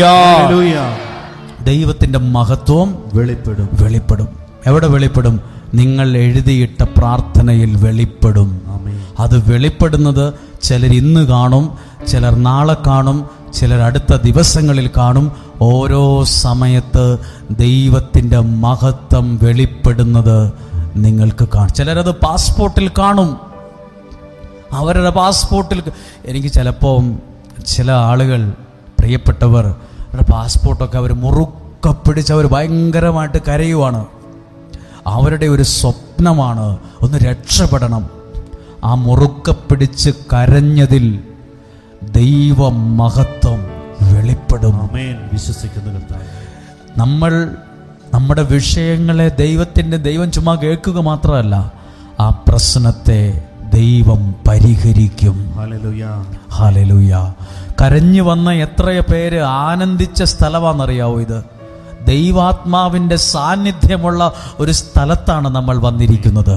ദൈവ മഹത്വം വെളിപ്പെടും. ഞാൻ ഇന്ന് നിങ്ങളോട് പ്രസംഗിക്കുമ്പോൾ ഒരു കാര്യം ആദ്യമേ പറയുവാണ്, വഴി തുറക്കുന്ന ഒരു ദൈവമുണ്ട്. അങ്ങനെ വിശ്വസിക്കുന്നുണ്ടോ? വഴി തുറക്കുക എന്ന് പറഞ്ഞാൽ ഒരു വഴിയുമില്ലാത്തിടത്ത് ദൈവം പ്രാർത്ഥിക്കുന്ന ചിലർക്ക് വഴികളെ ഉണ്ടാക്കും. വഴിയൊന്നുമില്ല, പക്ഷെ വഴി ഉണ്ടാക്കും. എന്നാൽ ചില സമയത്ത് നമ്മൾ എത്ര നോക്കിയാലും ചില വഴികളിൽ മുന്നേറാൻ പറ്റില്ല. ചില വഴികളെ ദൈവം തന്നെ അടച്ചു വെക്കും. കുറച്ച് കഴിയുമ്പോൾ പിടികിട്ടും, ഒരു നന്മയ്ക്കായിരുന്നല്ലോ എന്ന്. ഹല്ലേലൂയ. ദൈവം തുറക്കുന്ന വഴിയെക്കുറിച്ച് എഴുതിയിട്ടുണ്ട്. പുറപ്പാട് പുസ്തകം 13-ാം അധ്യായം 21-ാമത്തെ വാക്യം ഒന്ന് വായിക്കുകയാണ്. വഴി തുറക്കുന്നൊരു ദൈവത്തെക്കുറിച്ച് എഴുതിയിട്ടുണ്ട്. പുറപ്പാട് 13-ാം അധ്യായം 21-ാമത്തെ വാക്യം. അവർക്ക് രാവും പകലും യാത്ര ചെയ്യാനാകും വിധം. ശ്രദ്ധിച്ചോ? അവർക്ക് രാത്രിയും പകലും യാത്ര. ആ വാക്ക് ശ്രദ്ധിക്കണം. ചുമ്മാ ഒരു വഴിയല്ല, യാത്ര യാത്ര ചെയ്യാൻ പറ്റുന്ന ഒരു മാർഗം. നിങ്ങൾക്ക് എന്തേലും ഒരു വഴി വെട്ടി എങ്ങനെയും പോകാനല്ല, നിങ്ങൾക്ക് മുന്നോട്ട് പോകാൻ ആകുന്ന വിധത്തിൽ പകൽ വഴി കാട്ടാൻ. അവിടെ ഒരു വാക്കുണ്ട്, വഴി കാട്ടാൻ. ആ വാക്ക് ശ്രദ്ധിച്ചോ, അത് നിങ്ങളുടെ ഹൃദയത്തിലിരിക്കട്ടെ. വഴി കാട്ടിത്തരുന്ന ഒരു ദൈവം ഉണ്ട്. നമുക്ക് അറിയത്തില്ല എങ്ങോട്ടാ തിരിയേണ്ടത്, എന്താ ചെയ്യേണ്ടത്, ആരെയാ സമീപിക്കേണ്ടത്, ഏത് ഇന്റർവ്യൂ അറ്റൻഡ് ചെയ്യേണ്ടത്, ഇനി പഠിച്ചിട്ട് എന്താ പഠിക്കാൻ, ഇനി മുന്നോട്ട് പോകേണ്ടത്. വഴി കാട്ടുന്ന ദൈവമുണ്ട്. എഴുതിയിട്ടുണ്ട് മലയാളത്തിൽ, വഴി കാട്ടാൻ ഒരു മേഘസ്തംഭത്തിലും രാത്രിയിൽ പ്രകാശം നൽകാൻ ഒരു അഗ്നിസ്തംഭത്തിലും കർത്താവ് അവർക്ക് മുൻപേ പോയി. ദൈവം അവർക്ക് മുന്നേ പോയി. എന്തിന്? ഒരു വഴി തുറന്നു കൊടുക്കാൻ. നിങ്ങൾ പ്രാർത്ഥിച്ചോ, നിങ്ങളുടെ ജീവിതത്തിൽ നിങ്ങൾക്ക് മുന്നോട്ട് പോകാനുള്ളൊരു വഴി ദൈവം തുറന്ന് മുന്നോട്ട് പോകും. ദൈവം മുന്നേ പോകും. ദൈവം നമുക്ക് മുന്നേ പോകും. ഇനി സംഭവിച്ചൊരു കാര്യമുണ്ട്. 14 അധ്യായം 21 വാക്യം. മോശ കടലിന് മീതെ കൈ നീട്ടി. ശ്രദ്ധിക്കണം, വഴി ഉണ്ടായത് എങ്ങനെയെന്ന് കേൾക്കണം. വാക്കത്തി കൊണ്ട് വെട്ടി, വലിയ JCB പോലത്തെ വലിയ വാഹനങ്ങളെ കൊണ്ട് മണ്ണ് വെട്ടി നമ്മളിന്ന് കാണുന്ന പോലത്തെ ഒരു വഴിയല്ല. ഇത് ജീവിതത്തിന്റെ വഴിയാണ്. ശ്രദ്ധിച്ച്, എങ്ങനെ ചെയ്തു? ഒരു വഴി ഉണ്ടാകാൻ മോശ ചെയ്തത്, മോശ കടലിന്റെ മീതെ കൈ നീട്ടി പിടിച്ചിങ്ങനെ. ആ കൈ നീട്ടിയ സ്ഥലത്താണ് ഒരു വഴി ഉണ്ടായത്. ഹല്ലേലൂയ. നമ്മളും അങ്ങനെയാ പ്രാർത്ഥിക്കുന്നത്. ചിലർ ഓരോ വിഷയങ്ങളെ എടുത്തു പിടിച്ച് പ്രാർത്ഥിക്കുമ്പോൾ ആ എടുത്ത് പിടിച്ചുയർത്തി പ്രാർത്ഥിച്ച വിഷയത്തിനകത്ത് തന്നെയാ നാളെ അതിനകത്ത് ഒരു വഴി ഉണ്ടാകാൻ പോകുന്നത്. എന്തിനാ ഇത് എഴുതി വെച്ചിരിക്കുന്നത്? അവിടെ ഒരു സാധാരണ വഴി അങ്ങുണ്ടായി എന്ന് എഴുതിയാ പോരെ? അല്ല, വഴി ഉണ്ടായത് എങ്ങനെ എഴുതിയിട്ടുണ്ട്. മോശ കടലിന്റെ മീതെ കൈ നീട്ടി. നിങ്ങളുടെ ചിലപ്പോൾ ചിലരുണ്ടല്ലോ, വീട്ടിൽ നിന്ന് മണ്ണെടുത്തോണ്ട് വരും, സ്ഥലത്തിന്റെ പ്രമാണം എടുത്തോണ്ട് വരും, ചിലരുടെ പേരുകളെടുത്ത് എഴുതി കയ്യിൽ പിടിക്കും, ചിലർ അവരുടെ ഫോണിൽ അവരുടെ ചില കാര്യങ്ങളെ കൊണ്ട് ഫോട്ടോയൊക്കെ എടുത്ത് അത് ഓൺ ചെയ്ത് പ്രാർത്ഥിക്കുന്നവരെ കണ്ടിട്ടുണ്ട്. നമ്മൾ എന്തിൻ്റെ നേരെയാണോ കൈ നീട്ടിപ്പിടിച്ച് പ്രാർത്ഥിക്കുന്നത്, അവിടെ ദൈവം പുതിയ വഴികളെ കൊണ്ടുവരാൻ തുടങ്ങും. മോശ കൈ നീട്ടിപ്പിടിച്ചു. കർത്താവ് രാത്രി മുഴുവൻ ശക്തമായ ഒരു കിഴക്കൻ കാറ്റ് അയച്ചു. ഒരു കിഴക്കൻ കാറ്റിനെ അയച്ചു. അടുത്ത് ശ്രദ്ധിക്കണം, എപ്പോഴായി കാറ്റ് അയച്ചത്? കൈ കെട്ടി നിന്നപ്പോഴല്ല. പിന്നെ ഒരു കടലിന്റെ മീതെ കൈ നീട്ടിപ്പിടിച്ചാ എന്നാ നടക്കാനാ എന്ന് ചിന്തിച്ചുകൊണ്ടിരുന്ന, അതിനെക്കുറിച്ച് പഠിക്കാൻ പോയപ്പോഴല്ല. ഒരു ശിശുതുല്യ മനസ്സോടെ ദൈവത്തിന്റെ മുമ്പിൽ കൈ നീട്ടിപ്പിടിച്ചപ്പോൾ ദൈവം അടുത്തൊരു ഭാഗം എഴുതിയിട്ടുണ്ട്. കിഴക്കൻ കാറ്റയച്ച് കടലിനെ പിറകോട്ട് മാറ്റി. അത് ഒരു കുളത്തിലെ വെള്ളത്തെ പോലും, ഒരു തോട്ടിലെ വെള്ളത്തെ പോലും പുറകോട്ട് മാറ്റാൻ നമുക്ക് പറ്റില്ല എളുപ്പത്തിൽ. കൈ ഉയർത്തി പ്രാർത്ഥിച്ചപ്പോൾ അവിടെ ഉണ്ടായിരുന്ന ഒരു കാര്യത്തെ പുറകോട്ട് മാറ്റി ഒരു വഴി അവിടെ ഉണ്ടാക്കി. ഹല്ലേലൂയ. നിങ്ങൾ ഏതെങ്കിലും ജീവിതത്തിൽ തടസ്സമാണ്, മുന്നോട്ട് പോകാൻ പറ്റുന്നില്ല, ജോലി കിട്ടുന്നില്ല, വിവാഹം നടക്കുന്നില്ല, ആ വിഷയത്തെ കൈനീട്ടി പ്രാർത്ഥിക്കുക. ഇതുപോലെ ദൈവം ചില കിഴക്കൻ കാറ്റിനെ അയച്ച് ഇന്ന് ആ പ്രതിസന്ധിയെ മാറ്റാൻ ദൈവം അയക്കുന്ന കിഴക്കൻ കാറ്റാണ് ഡെയിലി കേൾക്കുന്ന ദൈവത്തിന്റെ വചനം. ഇന്ന് കേൾക്കുന്ന ഈ വചനം ദൈവം അയച്ച കിഴക്കൻ കാറ്റാണെങ്കിലോ, ദൈവം അയച്ച കിഴക്കൻ കാറ്റാണ് ഓരോ ദിവസവും ഇന്നും നിങ്ങൾ കേൾക്കുന്ന ദൈവത്തിന്റെ വചനം. അപ്പോൾ നിങ്ങളുടെ ജീവിതത്തിന്റെ മുമ്പിൽ ഉയർന്നു നിൽക്കുന്ന ആ കടലിനെ പുറകോട്ട് മാറ്റാൻ നിങ്ങളുടെ ഒരു കരമുയർത്തിയുള്ള പ്രാർത്ഥന ആവശ്യമാണ്. ഹല്ലേലൂയ. ഇന്ന് നിങ്ങളുടെ ജീവിതത്തിന്റെ മുമ്പിൽ വഴക്കാണ്, നിരാശയാണ്, പ്രതിസന്ധിയാണ്. അതിനെ പുറകോട്ട് മാറ്റാൻ, അത് കടല് പോലെ വലിയ വിഷയമാണേലും ദൈവത്തിന് അതിനെ പുറകോട്ട് മാറ്റാൻ ഒരു നിമിഷം മതി. നിങ്ങളുടെ മുമ്പിൽ ഒരിക്കലും മാറ്റാനാവാത്ത കടബാധ്യതയായിരിക്കും ഇന്ന് കടല് പോലെ കിടക്കുന്നത്. ഒരുപക്ഷെ ഭാര്യ, ഭർത്താവ്, മക്കൾ തമ്മിലുള്ള വഴക്കായിരിക്കും കടല് പോലെ കിടക്കുന്നത്. ചിലരെ സംബന്ധിച്ച് അവർ അനുഭവിക്കുന്ന ഒറ്റപ്പെടൽ മുമ്പിൽ ഒരു കടല് പോലെയാണ്. ചിലർക്ക് ഡിപ്രഷൻ വരുന്നത് അങ്ങനെയാ. ഈ കടല് പോലുള്ള പ്രശ്നത്തെ ഞാൻ എന്നാ ചെയ്യാനാ? ഡിപ്രഷൻ വരുന്നവർ, നിരാശ വരുന്നവർ, പൊട്ടിപ്പോകുന്നവരുണ്ട്. എന്തു വലിയ കടല് പോലുള്ള പ്രശ്നത്തിന്റെ മുമ്പിലായിരിക്കുന്നതിലും ഒന്ന് നോക്കിക്കേ, കടലിനെ ദൈവം 1 മാസം കൊണ്ട് പുറകോട്ട് മാറ്റിയെന്നാണോ? 1 നിമിഷം കൊണ്ട് കിഴക്കൻ കാറ്റയച്ച് പുറകോട്ട് മാറ്റി. ഹല്ലേലൂയ. നിങ്ങളുടെ ജീവിതത്തിലെ തടസ്സങ്ങളെ മനസ്സിൽ കണ്ട് ഒന്ന് പ്രാർത്ഥിക്കാൻ പോവാ, അതിനെയും പുറകോട്ട് മാറ്റും.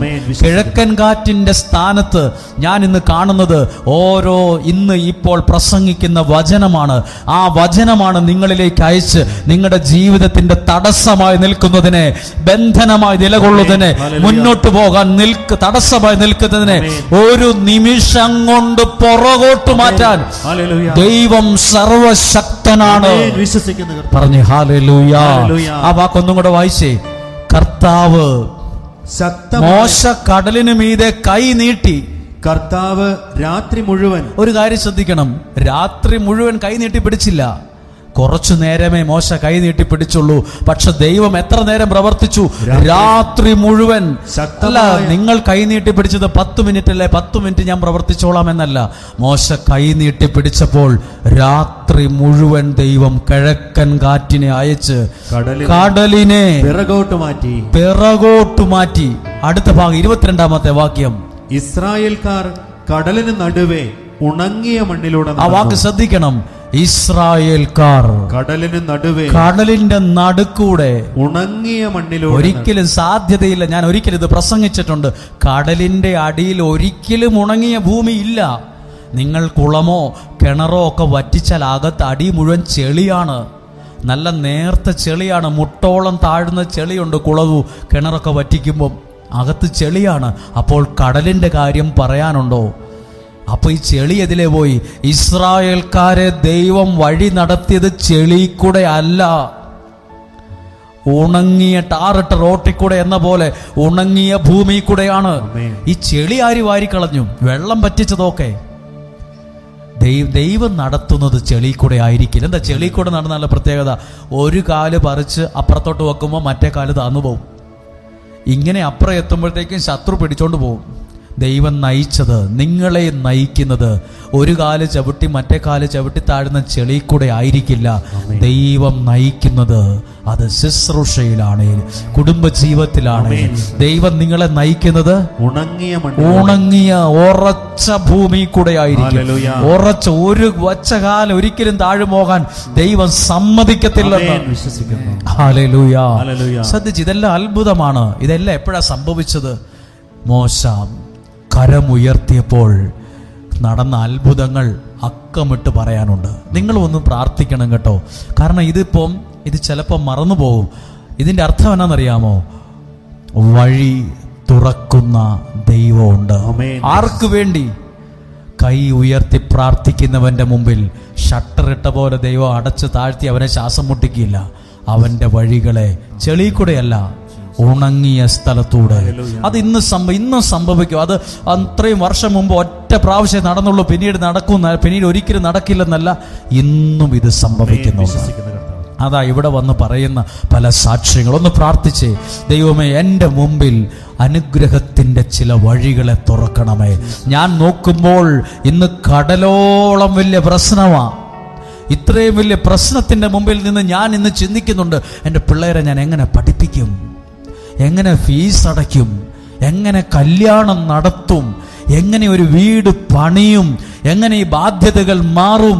എൻ്റെ മുമ്പിലും കടലോളം പ്രശ്നങ്ങളാണല്ലോ നല്ല കർത്താവേ. കടലോളം വലിയ പ്രതിസന്ധിയാണ്. എൻ്റെ കുടുംബജീവിതം തകർന്നുപോയി. എൻ്റെ ജീവിത പങ്കാളിയോട് പറഞ്ഞിട്ട് മനസ്സിലാകുന്നില്ല. എൻ്റെ മുമ്പിൽ എൻ്റെ കുടുംബ പ്രശ്നങ്ങളും എല്ലാം കടലോളമാണ്. ഇതിനെന്നാ ഒരു പോംവഴി? മോശയോട് പറയുക, ആ പ്രതിസന്ധിക്ക് നേരെ നീ കൈ നീട്ടിപ്പിടിക്കുക. മോശ ഉയർത്തിയ കരങ്ങൾക്ക് താഴെയാണ് ദൈവം ഒരു വഴിയെ കൊണ്ടുവന്നത്. നിങ്ങളും പ്രാർത്ഥനയ്ക്ക് ഉയർത്തുന്ന ചില കാര്യങ്ങളെ മനസ്സിൽ കണ്ട്, ഇത് വീടുകളിലിരുന്നോ, നീ ദേശത്തിരുന്നോ, ഇവിടെ ഇരുന്നോ, എന്നേലും ഒരിക്കലോ ഈ വചനം കേൾക്കുന്ന ഒരു മിനിറ്റ് നിങ്ങൾ അതിനു വേണ്ടി പ്രാർത്ഥിച്ചാൽ, നിങ്ങൾ കരം ഉയർത്തിയ സ്ഥലത്ത് വഴി അടയുന്ന അനുഭവമല്ല നിങ്ങൾ അനുഭവിക്കാൻ പോകുക. കരമുയർത്തിയ സ്ഥലത്ത് ദൈവം തുറക്കുന്ന, മണ്ണും ചെളിയുമുള്ള ഒരു കാല് വയ്ക്കുമ്പോൾ മറ്റേ കാല് താന്നു പോകുന്ന, ഒരു കാല് മറിച്ചെടുത്ത് എങ്ങനെയേലും അപ്പുറത്ത് വയ്ക്കുമ്പോൾ അതും താന്നു പോകുന്ന, ഒരു തരത്തിലും മുന്നോട്ട് പോകാൻ പറ്റാത്ത ഒരു ചെളിക്കുഴി കൊണ്ട് താഴ്ത്തിയെന്നല്ല, ഉണങ്ങിയ സ്ഥലത്തൂടെ, ഉണങ്ങിയ സ്ഥലത്തൂടെ. ഇവിടെ ഇരിക്കുന്ന ചിലർ കടലും കരയും കടന്ന് വേറെ രാജ്യത്ത് പോകാൻ പ്രാർത്ഥനാ വിഷയം എഴുതിയിട്ടവരുണ്ട്. ഉണങ്ങിയ സ്ഥലത്തൂടെ ദൈവവും നിന്നെ നയിക്കും. ചില പരീക്ഷകൾക്ക് തോറ്റുപോയി, ചില പരീക്ഷകൾക്ക് പരാജയപ്പെട്ടു പോയി, ഭാരപ്പെടേണ്ട. ഇന്ന് കാണുന്നത് കടലോളം വെള്ളം പോലെ മുമ്പിൽ ഒരു വലിയ കടലാണ് കാണുന്നതെങ്കിലും, വലിയ പ്രശ്നമാണ് ഉള്ളതെങ്കിലും, മനസ്സ് ദൈവത്തിൽ അർപ്പിച്ച് പ്രാർത്ഥിക്കാൻ തയ്യാറായാൽ, അധ്വാനിക്കാൻ തയ്യാറായാൽ, ഈ ഉയർത്തിയ കരങ്ങൾക്ക് താഴെ ചില വഴികൾ ദൈവം സൃഷ്ടിക്കും, ദൈവം ഉണ്ടാക്കും. ഹല്ലേലൂയ. ഒരു സ്ഥലത്ത് വഴി തുറന്നെങ്കിൽ വേറൊരു സ്ഥലത്ത് ദൈവം വഴി അടച്ചു. പക്ഷെ അത് നല്ലതിനായിരുന്നു. ഞാൻ ആ വാക്യം വായിക്കുകയാണ്. സംഖ്യയുടെ പുസ്തകം 22-ാം അധ്യായം 21 മുതലുള്ള വാക്യം വായിക്കുകയാണ്. ഇത് നല്ലൊരു, നിങ്ങൾക്കിത് ഉപകാരപ്പെടും. ഇത് ഒരു പ്രാവശ്യം കേട്ടാൽ പോരാ, പല പ്രാവശ്യവും ഇത് എപ്പോഴെങ്കിലുമൊക്കെ സമയം കിട്ടുമ്പോൾ വായിക്കണം. 22-ാം അധ്യായം 21 മുതലുള്ള വാക്യത്തിന്റെ ഹെഡിങ് എന്നാണെന്നറിയാമോ? ബാലാമിന്റെ കഴുത. ബാലാമിന്റെ കഴുത. സിംഹമെന്നല്ല, ബാലാമിന്റെ കരടി എന്നല്ല, ബാലാമിന്റെ വേറെ വലിയ സ്റ്റാൻഡേർഡ് ഒന്നുമല്ല, ബാലാമിന്റെ കഴുത. കഴുത. ബാലാമിന്റെ കഴുതയ്ക്ക് എന്താ ഇത്ര പ്രത്യേകത? ശ്രദ്ധിക്കാം, ഈ വാക്യം നല്ലതാണ്. ഈ വാക്യം ഒരു അനുഗ്രഹമാണ്. 21-ാമത്തെ വാക്യം വായിക്കാം. ബാലാം രാവിലെ എഴുന്നേറ്റ്, ബാലാം അതിരാവിലെ എഴുന്നേറ്റ് കഴുതയ്ക്ക് ജീനിയിട്ട് മൊവാബിലെ പ്രഭുക്കന്മാരോടൊപ്പം പുറപ്പെട്ടു. പോയ ആൾക്കാരാരാണ്? മൊവാബിലെ പ്രഭുക്കന്മാർ. അപ്പൊ വലിയ ആളുകളാണ്. കൂടെ ജോലി ചെയ്യുന്ന കുറെ ജോലിക്കാരെ കൂട്ടിപ്പോയെന്നല്ല. ബാലാം രാവിലെ എഴുന്നേറ്റ് കഴുതയ്ക്ക് ജീനിയിട്ട് കഴുതയും കൂട്ടി മൊവാബിലെ പ്രഭുക്കന്മാരോടൊപ്പം പുറപ്പെട്ടു. ആ ഒരു പിക്ചർ നിങ്ങൾ ഓർത്തേ. ബാലാമുണ്ട്, കൂടെയുള്ളവരൊക്കെ നാട്ടിലെ പ്രമാണിമാരും പ്രഭുക്കന്മാരുമാണ്. പക്ഷെ ആ വഴി ദൈവത്തിന് ഇഷ്ടപ്പെട്ടില്ല. അപ്പോൾ ദൈവം ബാലാം പോയ വഴികളെ അടച്ചു. 22-ാമത്തെ വാക്യം. അവൻ പോയതുകൊണ്ട് കർത്താവിന്റെ കോപം ജ്വലിച്ചു. കർത്താവിന്റെ ദൂതൻ വഴിയിൽ അവനെതിരെ നിന്നു. ആ വഴിയിൽ എങ്ങനെ നിന്നു? പോകാൻ പറ്റാത്ത പോലെ ബ്ലോക്ക് ചെയ്ത് നിന്നു. ആരാ ഈ വഴി അടച്ചത്? ദൈവം. ചില വഴികളെ ദൈവം അടയ്ക്കും.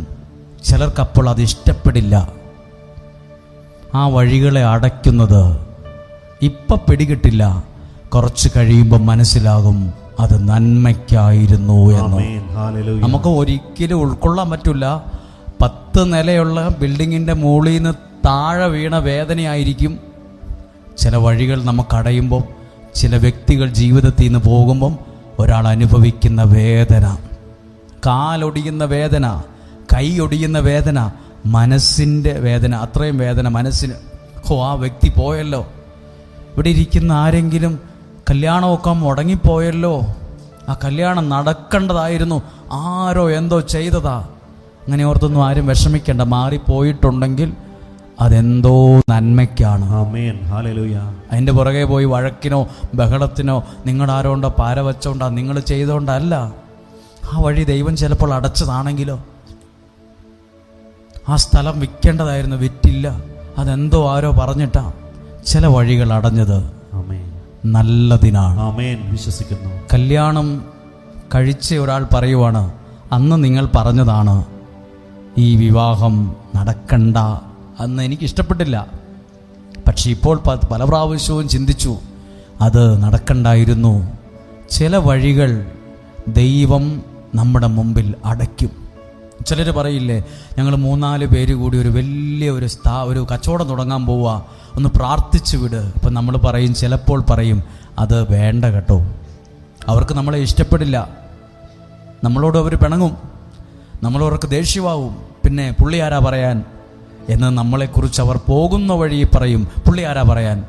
നമ്മൾ തമ്മിലുള്ള പിന്നീട് ബിസിനസ് തുടങ്ങി, അത് ഭയങ്കര വൈരാഗ്യമായി, ശത്രുതയായി, വഴക്കായി, എല്ലാം കല്ലിന്മേൽ കല്ല് ശേഷിക്കാതെ, ആർക്കും ഉപകാരമില്ലാതെ തകർന്ന് തരിപ്പണമായപ്പം പറയുവാണ്, അന്ന് പുള്ളി പറഞ്ഞതാ തുടങ്ങണ്ട, അന്ന് ആ വഴി എടുത്താൽ മതിയായിരുന്നു. ദൈവം അടച്ച വഴി ഉന്തി തള്ളി തുറന്നു പോകണ്ട, അത് അപകടമാണ്.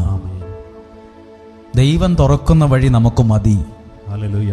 ആരെയും പറ്റിച്ചും, ആരുടെയും കണ്ണുനീര് കുടിപ്പിച്ചും, ആരെയും ജീവിതം പാരവച്ചും അങ്ങനെയുള്ള ഒരു വഴി നമുക്ക് വേണ്ട.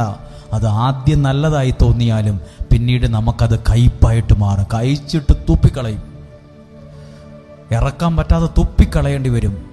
ദൈവം ചില വഴികളെ അടയ്ക്കും, ചില ബന്ധങ്ങളെ ദൈവം പിണക്കും. ഓ അയ്യോ, അത് പിണങ്ങണ്ടായിരുന്നു, നല്ലതിനാ. ആ പിണങ്ങിയത് നന്നായി. ചില ആൾക്കാർ പോട്ടെ, പിണങ്ങി പോട്ടെ. ചില പിണക്കവും നല്ലതാണ്, ചില പിണക്കങ്ങൾ പുണ്യമാണ്. ആമേൻ, ആമേൻ. ചില ബന്ധങ്ങൾ ഭയങ്കര അനുഗ്രഹമാണ്. ഹല്ലേലൂയ. 4 വശവും ചിന്തിച്ചെടുത്താൽ മതി, എല്ലാം എടുക്കണ്ട.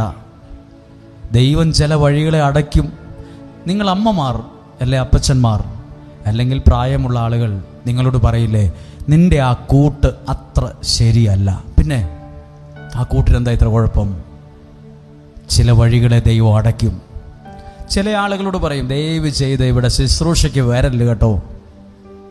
അപ്പോൾ വേറെ ആൾക്കാർ, എന്താ അങ്ങനെ പറഞ്ഞ, പുള്ളി നല്ല മനുഷ്യനല്ലേ? ഇല്ല, ദൈവം ഇപ്പോൾ അങ്ങനെയാ ചിന്തിക്കുന്നത്, ഇപ്പോൾ ആ വ്യക്തി വേണ്ട, കുറച്ച് മാറി നിൽക്കട്ടെ. ചില വഴികളെ ദൈവം അടയ്ക്കും, ചില വഴികളെ ദൈവം തുറക്കും. ഇത് അനുഭവിച്ചവർക്ക് ഇത് കൂടുതൽ വേഗത്തിൽ പിടികിട്ടും. അല്ലെങ്കിൽ ഈ വാക്യം നോക്കിക്കേ, ഇനി അടുത്ത ഭാഗം 23-ാമത്തെ വാക്യം. കർത്താവിന്റെ ദൂതൻ, ശ്രദ്ധിച്ചോ, കർത്താവിന്റെ ദൂതൻ ഊരിയ വാളുമായി വഴിയിൽ നിൽക്കുന്നത് കണ്ട് കഴുത വഴി അടച്ചത് എങ്ങനെയാ? ദൈവം കർത്താവിന്റെ ദൂതന്മാർ ഒറയിൽ നിന്ന് ഊരിയ വാളെടുത്ത് ബാലാം പോകുന്ന വഴിക്ക് ഓപ്പോസിറ്റ് നിന്നു. ഊരിയ വാള് പിടിച്ച് ഒരിക്കലും നിന്നെ മുന്നോട്ട് വിടത്തില്ലെന്ന് പറഞ്ഞു. ചില വഴികളിൽ മുന്നോട്ട് പോകാൻ പറ്റിയില്ല എന്നോർത്ത് വിഷമിക്കേണ്ട. ദൈവം മറ്റൊരു അനുഗ്രഹം നിനക്കൊരുക്കുന്നത് കൊണ്ടാണ്. അയ്യോ, ആ രാജ്യത്ത് പോകാൻ പറ്റിയില്ലല്ലോ, എൻ്റെ കൂടെ ഉള്ളവരെല്ലാം പോയി. അതിനേക്കാൾ നല്ല രാജ്യത്ത് നിന്നെ എത്തിക്കാനാണെങ്കിലോ, അതിനേക്കാൾ സാലറി ഉള്ള ഒരു സ്ഥലത്ത് ദൈവം നിന്നെ എത്തിക്കാനാണ് ദൈവത്തിൻ്റെ പദ്ധതിയെങ്കിലോ, നമുക്കെല്ലാം ഇന്നേ നേരത്തെ കാണാനുള്ള കഴിവില്ല. ഊരിയ വാളുമായി വഴിയിൽ നിൽക്കുന്നത് കണ്ട് കഴുത വയലിലേക്ക് ചാടി. ഇതാരാ കണ്ടത്? കഴുത. കൂടെയുള്ളവരാരാ? പ്രഭുക്കന്മാർ, പ്രമാണിമാർ, ബാലാം. ഈ വലിയ പുള്ളികൾ ആരും കണ്ടില്ല. കണ്ടതാരാ? കഴുത. കണ്ടത് കഴുതയാണ്. ഇന്നും അങ്ങനെയാണ്.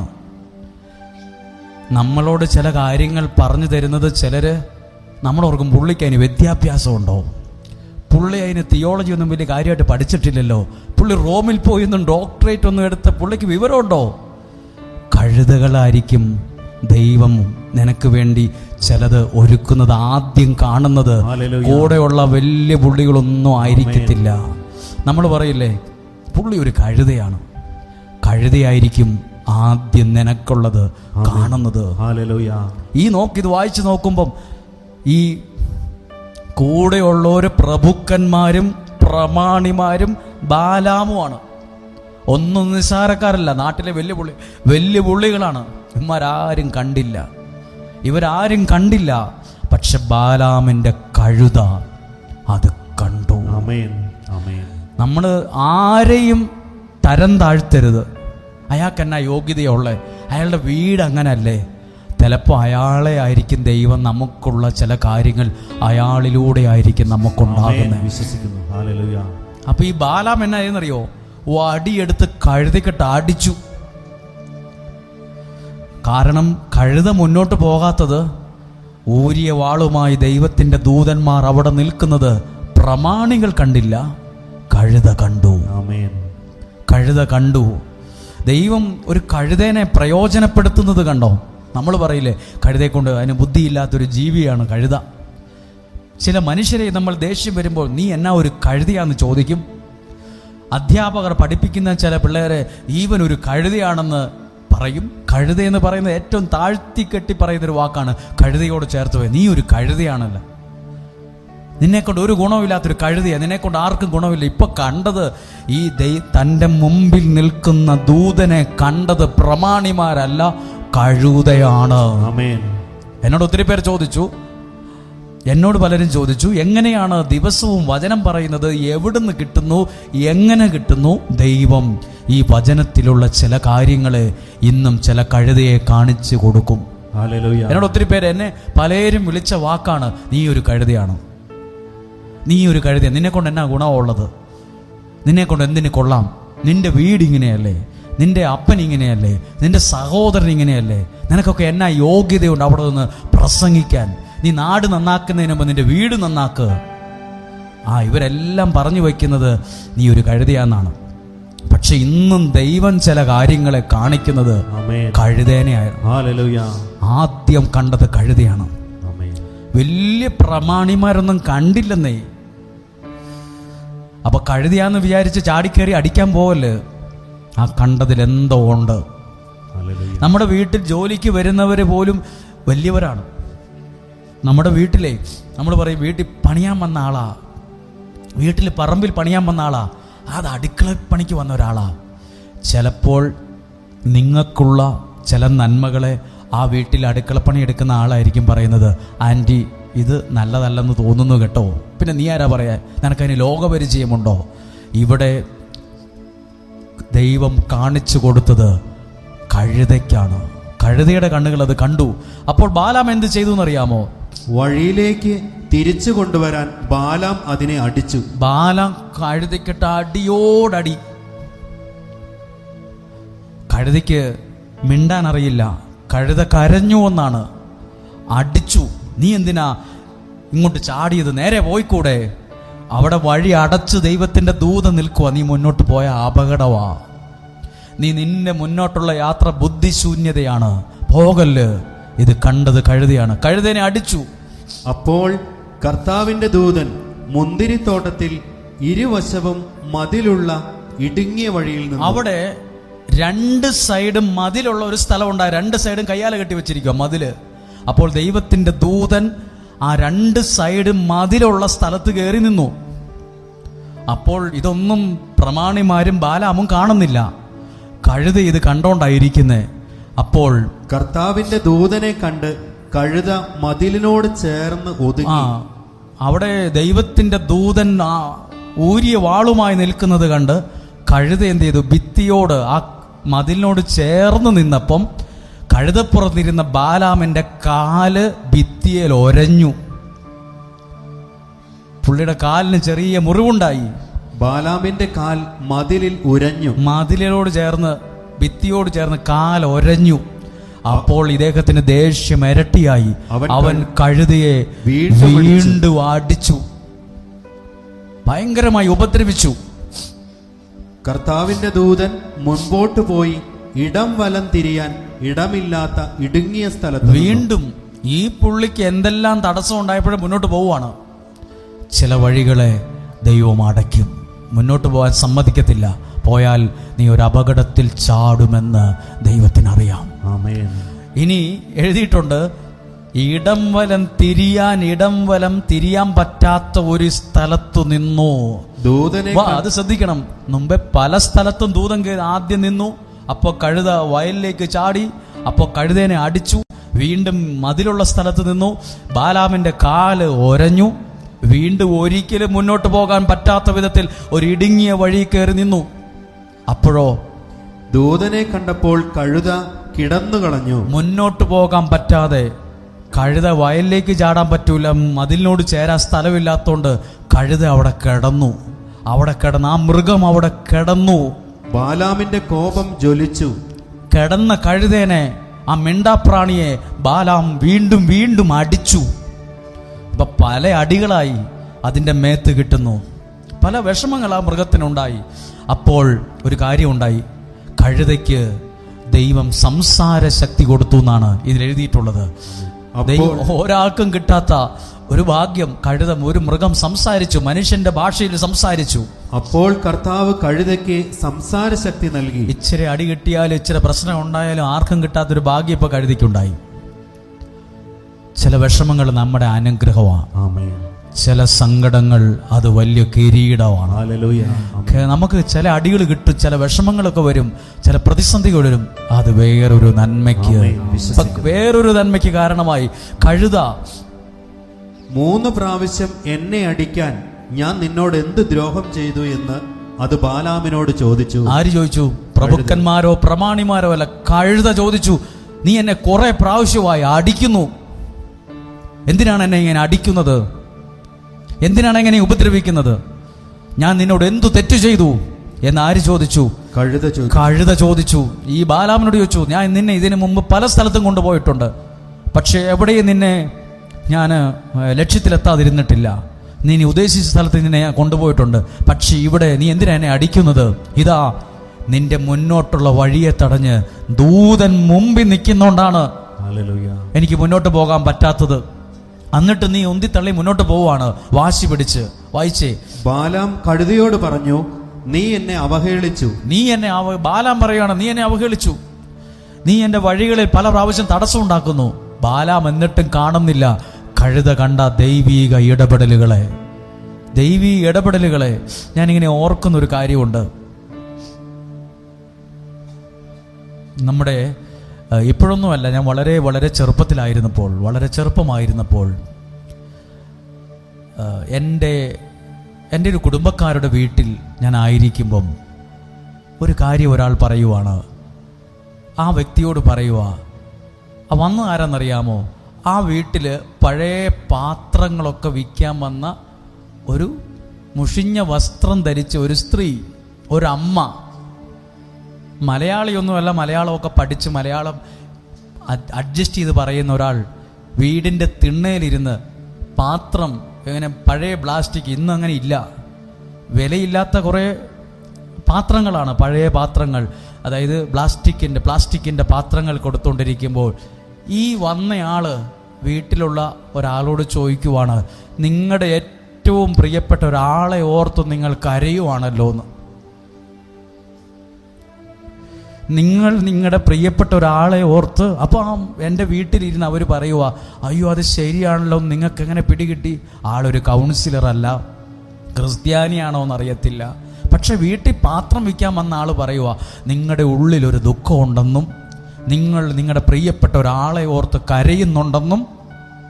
ഇന്നും ദൈവം ചില കാര്യങ്ങളെ കാണിക്കുന്നത് വലിയ പുള്ളികളെയൊന്നും അല്ല കേട്ടോ. വലിയ പുള്ളികളെയൊന്നുമല്ല, കഴുതകളെയാണ്. ഇന്നും അങ്ങനെയല്ലേ? 10ാം ക്ലാസ്സിൽ തോറ്റുപോയ ആളാണ് ഞാൻ. 2ാമത് പാരൽ കോളേജിൽ പോയി പഠിച്ചെഴുതിയാണ് എന്നെ ആളുകൾ വിളിച്ചത് കഴുതയെന്നാണ്. ഞാൻ ഒരു വലിയ, ഇവിടെ ഇരിക്കുന്ന നിങ്ങൾക്ക് എന്നേക്കാൾ കൂടുതൽ ഭാഷകൾ അറിയാം. മലയാളം അറിയാം, കന്നഡ അറിയാം, തമിഴ് അറിയാം, ഹിന്ദി അറിയാം, എല്ലാം അറിയാം. എനിക്ക് ഇംഗ്ലീഷ് പോലും മര്യാദയ്ക്ക് അറിയാൻ പാടില്ല. ഒരു നീണ്ട യാത്ര പോകാൻ ഞാൻ പേടിച്ചിട്ട് ഈ ഭാഷ അറിയില്ലാത്തതുകൊണ്ട് ഞാൻ പോകത്തില്ല. ഈ ഫ്ലൈറ്റിൽ കയറിയാൽ എന്നെ എയർപോർട്ടിൽ ചെന്നാൽ എന്നാ പറയുമെന്ന് അറിയത്തില്ല. ഫ്ലൈറ്റിൽ കയറിയാൽ അവരോട് എന്നാ ചെയ്യുന്നത്, ഏതെങ്കിലും രാജ്യത്ത് ഇറങ്ങിയാൽ ആ രാജ്യത്ത് ഈ സംസാരിക്കാൻ അറിയത്തില്ല. പക്ഷേ ദൈവം ചിലത് കാണിക്കുന്നത് കഴുതയാണ്. നോക്ക്, കൂടെയുള്ള ഒരു പ്രഭുക്കന്മാരാണ്, അവരൊന്നും കണ്ടിട്ടില്ല. ആരെയും അവഗണിക്കരുത്. നിനക്കുള്ള നന്മകളെ നമ്മൾ വില കുറച്ച് കാണുന്ന ആളുകളായിരിക്കും നമുക്ക് മുന്നേ അവർ കാണുന്നത്. ഇവിടെ ഇരിക്കുന്ന നിങ്ങൾ ആരും ചെറിയവരല്ല. നല്ല മെസ്സേജുള്ള ആളുകൾ ഇതിനകത്തുണ്ട്. പ്രാർത്ഥിച്ച് കാണുന്നവർ, പ്രാർത്ഥിച്ച് കണ്ടു പറയുന്നവർ. ഇങ്ങനെയാണ് കേട്ടോ. നിങ്ങളുടെ മനസ്സിൽ ഒരു ഭാരമുണ്ടല്ലോ, എന്താ വിഷമിക്കുന്നേ? മനസ്സിൽ കണ്ടിട്ടാ ദൈവം കാണിച്ചിട്ട് അവർ ചോദിക്കുന്നേ. നിന്റെ മുമ്പിൽ ഒരു വഴി തുറക്കും. പുള്ളി എങ്ങനെയാ പറഞ്ഞത്? പുള്ളി ദൈവം ഇടപെടൂന്ന് പറഞ്ഞല്ലോ, എങ്ങനെ ഇടപെടൂന്ന് എന്ന് കണ്ടിട്ടാ പറഞ്ഞത്. അത് ദൈവം ആ കഴുതയുടെ കണ്ണിലായിരിക്കും കാണിച്ചു കൊടുത്തത്. ചിലര് പറയില്ലേ, അച്ഛൻ പറഞ്ഞ പോലെ നടന്നു, പുള്ളിക്ക് എങ്ങനെയാ ഇത് പിടികിട്ടിയത്? ദൈവം വലിയ പുള്ളി ആയോണ്ടല്ല, ഇത് കാണിച്ചു കൊടുത്തത് ഒരു കഴുതയാണ്. ആ കഴുതയ്ക്ക് കിട്ടിയതോ അടിയോടടി, ഉപദ്രവം. അവസാനം ആ കഴുത ചോദിച്ചു, നീ എന്തിനാ എന്നെ ഇങ്ങനെ തല്ലുന്നേ? അപ്പോൾ ബാലാം പറഞ്ഞു, നീ എന്നെ അവഹേളിച്ചു, നീ എന്നെ നിന്ദിച്ചു. പിന്നെയോ ബാക്കി വായിച്ചേ. വാളുണ്ടായിരുന്നെങ്കിൽ ഞാൻ നിന്നെ കൊന്നുകളയുമായിരുന്നു. എന്റെ കത്തി ഉണ്ടായിരുന്നെ ഞാൻ കഴുത്തിന് കത്തി വെച്ചേനെന്ന് പറഞ്ഞു. കഴുതയോട് പറയുവാണ്, എൻ്റെ കത്തി ഇല്ലായിരുന്ന ഭാഗ്യം, വാളുണ്ടായിരുന്ന വെട്ടി ഞാൻ പല കഷ്ണം കറി വെച്ച് തിന്നേനെന്ന് പറഞ്ഞു. കഴുതയോട് പറഞ്ഞു, ഇതിനെ വെട്ടി കൊന്ന് ഞാൻ കഷ്ണങ്ങളാക്കി അടുപ്പേ വെച്ച്. അതാ പറഞ്ഞത്, വാളുണ്ടായിരുന്നെങ്കിൽ ഞാൻ നിന്നെ കൊന്നുകളയുമായിരുന്നു. നിന്നെ ഞാൻ കൊന്നുകളഞ്ഞന്. ഭാഗ്യത്തിന്, നിന്റെ ഭാഗ്യത്തിന്റെ ആയുസിന്റെ ബലം കൊണ്ട് എൻ്റെ കയ്യിൽ വാളില്ല. കഴുത ബാലാമിനോട് ചോദിച്ചു, കഴുത ബാലാമനോട് ചോദിച്ചു, ഇന്ന് വരെ നീ സഞ്ചരിച്ചിരുന്ന ഏതാ വാക്യം? ഏതാ? 30-ാമത്തെ വാക്യം. 30-ാമത്തെ വാക്യം. 30-ാമത്തെ വാക്യം വായിച്ചേ. കഴുത ബാലാമിനോട് ചോദിച്ചു, ഇന്ന് വരെ നീ സഞ്ചരിച്ചിരുന്ന നിന്റെ കഴുതയല്ലേ ഞാൻ? ഇതിന് ഈ വാക്ക് ഈ കഴുത പറയുവോ? കഴുത പറയും, ഞാൻ ഇത് സംസാര ശക്തിയുള്ള കഴുത പറഞ്ഞോ, ഞാൻ ദൈവത്തിന്റെ ദൂതനെ കണ്ടു? ഒന്നും പറഞ്ഞില്ല. കഴുത പറഞ്ഞു, ഞാൻ ഇന്നുവരെ നിന്നെ ചുമന്ന് നടന്ന നിന്റെ കഴുതയാണ് ഞാൻ. ഇന്നുവരെ നിന്നെ ഞാൻ അവഹേളിച്ചിട്ടില്ല. ഇതിനു മുമ്പ് ഒരിക്കലെങ്കിലും ഞാൻ നിന്നോട് ഇങ്ങനെ ചെയ്തിട്ടുണ്ടോ? ബാലാം പറഞ്ഞു, ഇല്ല, ഒരിക്കലും ചെയ്തിട്ടില്ല. ഇനി അടുത്തതാണ് ഇതിന്റെ ടേണിംഗ് പോയിന്റ്. 31-ാമത്തെ വാക്യം. അപ്പോൾ കർത്താവ് ബാലാമിന്റെ കണ്ണുകൾ തുറന്നു. അപ്പോൾ ബാലാമിന്റെ കണ്ണിനെ ദൈവം തുറന്നു. നിങ്ങളുടെ കണ്ണുകള്, അത്രയും നേരം ബാലാം കണ്ണടച്ചിരിക്കുമായിരുന്നു എന്നല്ല എൻ്റെ അർത്ഥം. അപ്പോഴാ കണ്ണ് തുറക്കുന്നത്. നിങ്ങൾക്കും ചില നന്മകളെ കാണാൻ ദൈവം നിങ്ങളുടെ കണ്ണുകളെ തുറക്കും. അപ്പോഴാ നമ്മൾ കാണുന്നത്. പറഞ്ഞ് ഇങ്ങനെ കാണുന്നതല്ല, ചില കാര്യങ്ങളെ നമ്മൾ കാണാതെ തന്നെ കാണാൻ തുടങ്ങും. നമുക്ക് കാണാൻ പറ്റും. നമുക്ക് ചില ആളുകളോട് സംസാരിക്കുമ്പം നമുക്ക് തോന്നില്ലേ, പുള്ളി ഒരു ചതിയനാണ്. നമുക്ക് തോന്നും പുള്ളി കറക്റ്റ് അല്ല, പുള്ളിക്ക് ഒരു ആത്മാർത്ഥതയില്ല, പുള്ളി ചിരിക്കുന്നൊരു മുഖം ഉണ്ടേലും അകത്ത് പുള്ളിയുടെ മുഖം ചിരിക്കുന്നതല്ല. അയ്യോ, എങ്ങനെയാ മനസ്സിലായേ? ചില കാര്യങ്ങളെ കഴുത കണ്ടതുപോലെ ദൈവം നമ്മളെ കാണിക്കും. അത് നീ ശ്രദ്ധിക്കണം. ഒത്തിരി കൂട്ടുകൂടാൻ പോകണ്ട, ഒത്തിരി അടുക്കാൻ പോകണ്ട. അയ്യോ, പുള്ളിക്ക് എന്താ കുഴപ്പം? അല്ല, ദൈവം നിന്നെ അത് ചില കാര്യങ്ങളെ ദൈവം കാണിച്ച് തന്നാൽ പിന്നെ ഉന്തി തള്ളി പോകല്. അത് നന്മയ്ക്കാണ്. ഒരു വഴി അടയ്ക്കുന്നത് കണ്ടോ? അടുത്ത ഭാഗം വായിച്ചേ. വഴിയിൽ നിൽക്കുന്ന കർത്താവിന്റെ ദൂതനെ കണ്ട് അവൻ കവിഴ്ന്നു വീണു. അന്നേരം ദൈവത്തിന്റെ ദൂതനെ കണ്ട മുമ്പേ കഴുത വീണ പോലെ കമിഴ്ന്നു കിടന്നു. കർത്താവിന്റെ ദൂതൻ ബാലാമിനോട് പറഞ്ഞു. ഇനി ശ്രദ്ധിക്കണം, കർത്താവിന്റെ ദൂതൻ ഈ ബാലാമിനോട് പറഞ്ഞു, കഴുതയെ 3 പ്രാവശ്യം അടിച്ചത് എന്തിന്? അപ്പൊ ഇത് ശ്രദ്ധിക്കണം, കഴുതേനെ അടിച്ചത് പോലും ദൈവം കണ്ടു. അതൊരു മൃഗമല്ലേ, കഴുതയല്ലേ? അതിൻ്റെ ഒരു 10 കിട്ടിയപ്പോ എന്താ കുഴപ്പം? അല്ല, ജീവനുള്ള ഒരു മൃഗത്തിന് കിട്ടിയ അടി പോലും ചോദിക്കുവാണ്, നീ കഴുതേനെ 3 പ്രാവശ്യം അടിച്ചത് എത്ര അടി കിട്ടി ഇപ്പൊ ആർക്കറിയാം? നമ്മളൊക്കെ എന്തേറെ സഹനത്തിലൂടെ കടന്നു പോകുന്നതെന്ന് അടുത്തിരിക്കുന്ന ആൾക്കറിയത്തില്ല. എൻ്റെ കൂടെ വണ്ടിയെ വന്ന ആൾക്കാർക്ക് ഒട്ടും അറിയില്ല. പക്ഷേ എൻ്റെ ദൈവത്തിനറിയാം നീ എത്ര അടി കൊണ്ടിട്ടുണ്ട്, എന്തേറെ കരഞ്ഞിട്ടുണ്ട്, എന്തേറെ വിഷമിച്ചിട്ടുണ്ട്, എന്തേറെ തലകുരിഞ്ഞിട്ടുണ്ട്, എത്ര പ്രാവശ്യം നാണം കെട്ടിട്ടുണ്ട്. മനുഷ്യർക്കറിയത്തില്ല. ഇപ്പൊ നിങ്ങൾ നോക്കുമ്പോഴും മൈക്കും പിടിച്ച് പുള്ളി വെള്ള ഷർട്ടൊക്കെ ഇട്ട് അങ്ങ് പ്രസംഗിക്കുകയാണ്. പുള്ളിക്ക് എന്നാ ഭാഗ്യമാണെന്ന് നിങ്ങൾ ചിന്തിക്കും. പക്ഷേ ദൈവത്തിനറിയാം ഞാൻ എത്ര അടി കൊണ്ടിട്ടുണ്ട്, എത്ര ദിവസം ഇരുന്ന് കരഞ്ഞിട്ടുണ്ട്, എവിടെയെല്ലാം അവഗണിക്കപ്പെട്ടിട്ടുണ്ട്. അത് നിങ്ങൾക്കറിയത്തില്ല. പുള്ളിക്ക് എന്നാ സുഖമാണ്, വെള്ളയിട്ടേച്ചങ്ങ് 1 മണിക്കൂർ അങ്ങ് കീച്ചിയാൽ മതി എന്ന് പറയും. നമ്മളെ ഓരോരുത്തരെ ഓർക്കുമ്പോൾ പുള്ളിക്കൊക്കെ വലിയ കാറിൽ എന്നാ സുഖമാണെന്ന് നമ്മൾ പറയും. അപ്പോൾ പുള്ളിക്കൊക്കെ എന്നാ സൗകര്യമാണ്, പിള്ളേരൊക്കെ ഒരാൾ കാനഡയിൽ, വേറൊരാൾ US എന്നാ ഭാഗ്യമാ. ഓരോരുത്തർക്കും അറിയാം അവരവരനുഭവിച്ച അടികൾ എത്ര എണ്ണം ഉണ്ട്, എത്ര ദിവസം ഇരുന്ന് കരഞ്ഞിട്ടുണ്ടെന്ന്, തൊട്ടടുത്ത ആളുകളുടെ മുമ്പിൽ നാണം കെട്ടിട്ടുണ്ടെന്ന്, ഓഫീസിൽ മുമ്പിൽ പല ജോലിക്കാരുടെ മുമ്പിൽ തല കുനിഞ്ഞു പോയിട്ടുണ്ട്. എത്ര അടി കിട്ടിയെന്ന് ഇപ്പം ദൈവം പറയുവാ. ഇങ്ങനെ ചോദിച്ചില്ലല്ലോ, നീ കഴുതേനെ എത്ര പ്രാവശ്യം അടിച്ചു? ഞാൻ എണ്ണിയില്ലെന്നല്ല പറഞ്ഞേ. ദൈവം പറയുകയാണ്, നീ കഴുതേനെ 3 പ്രാവശ്യം അടിച്ചത് എന്തിന്?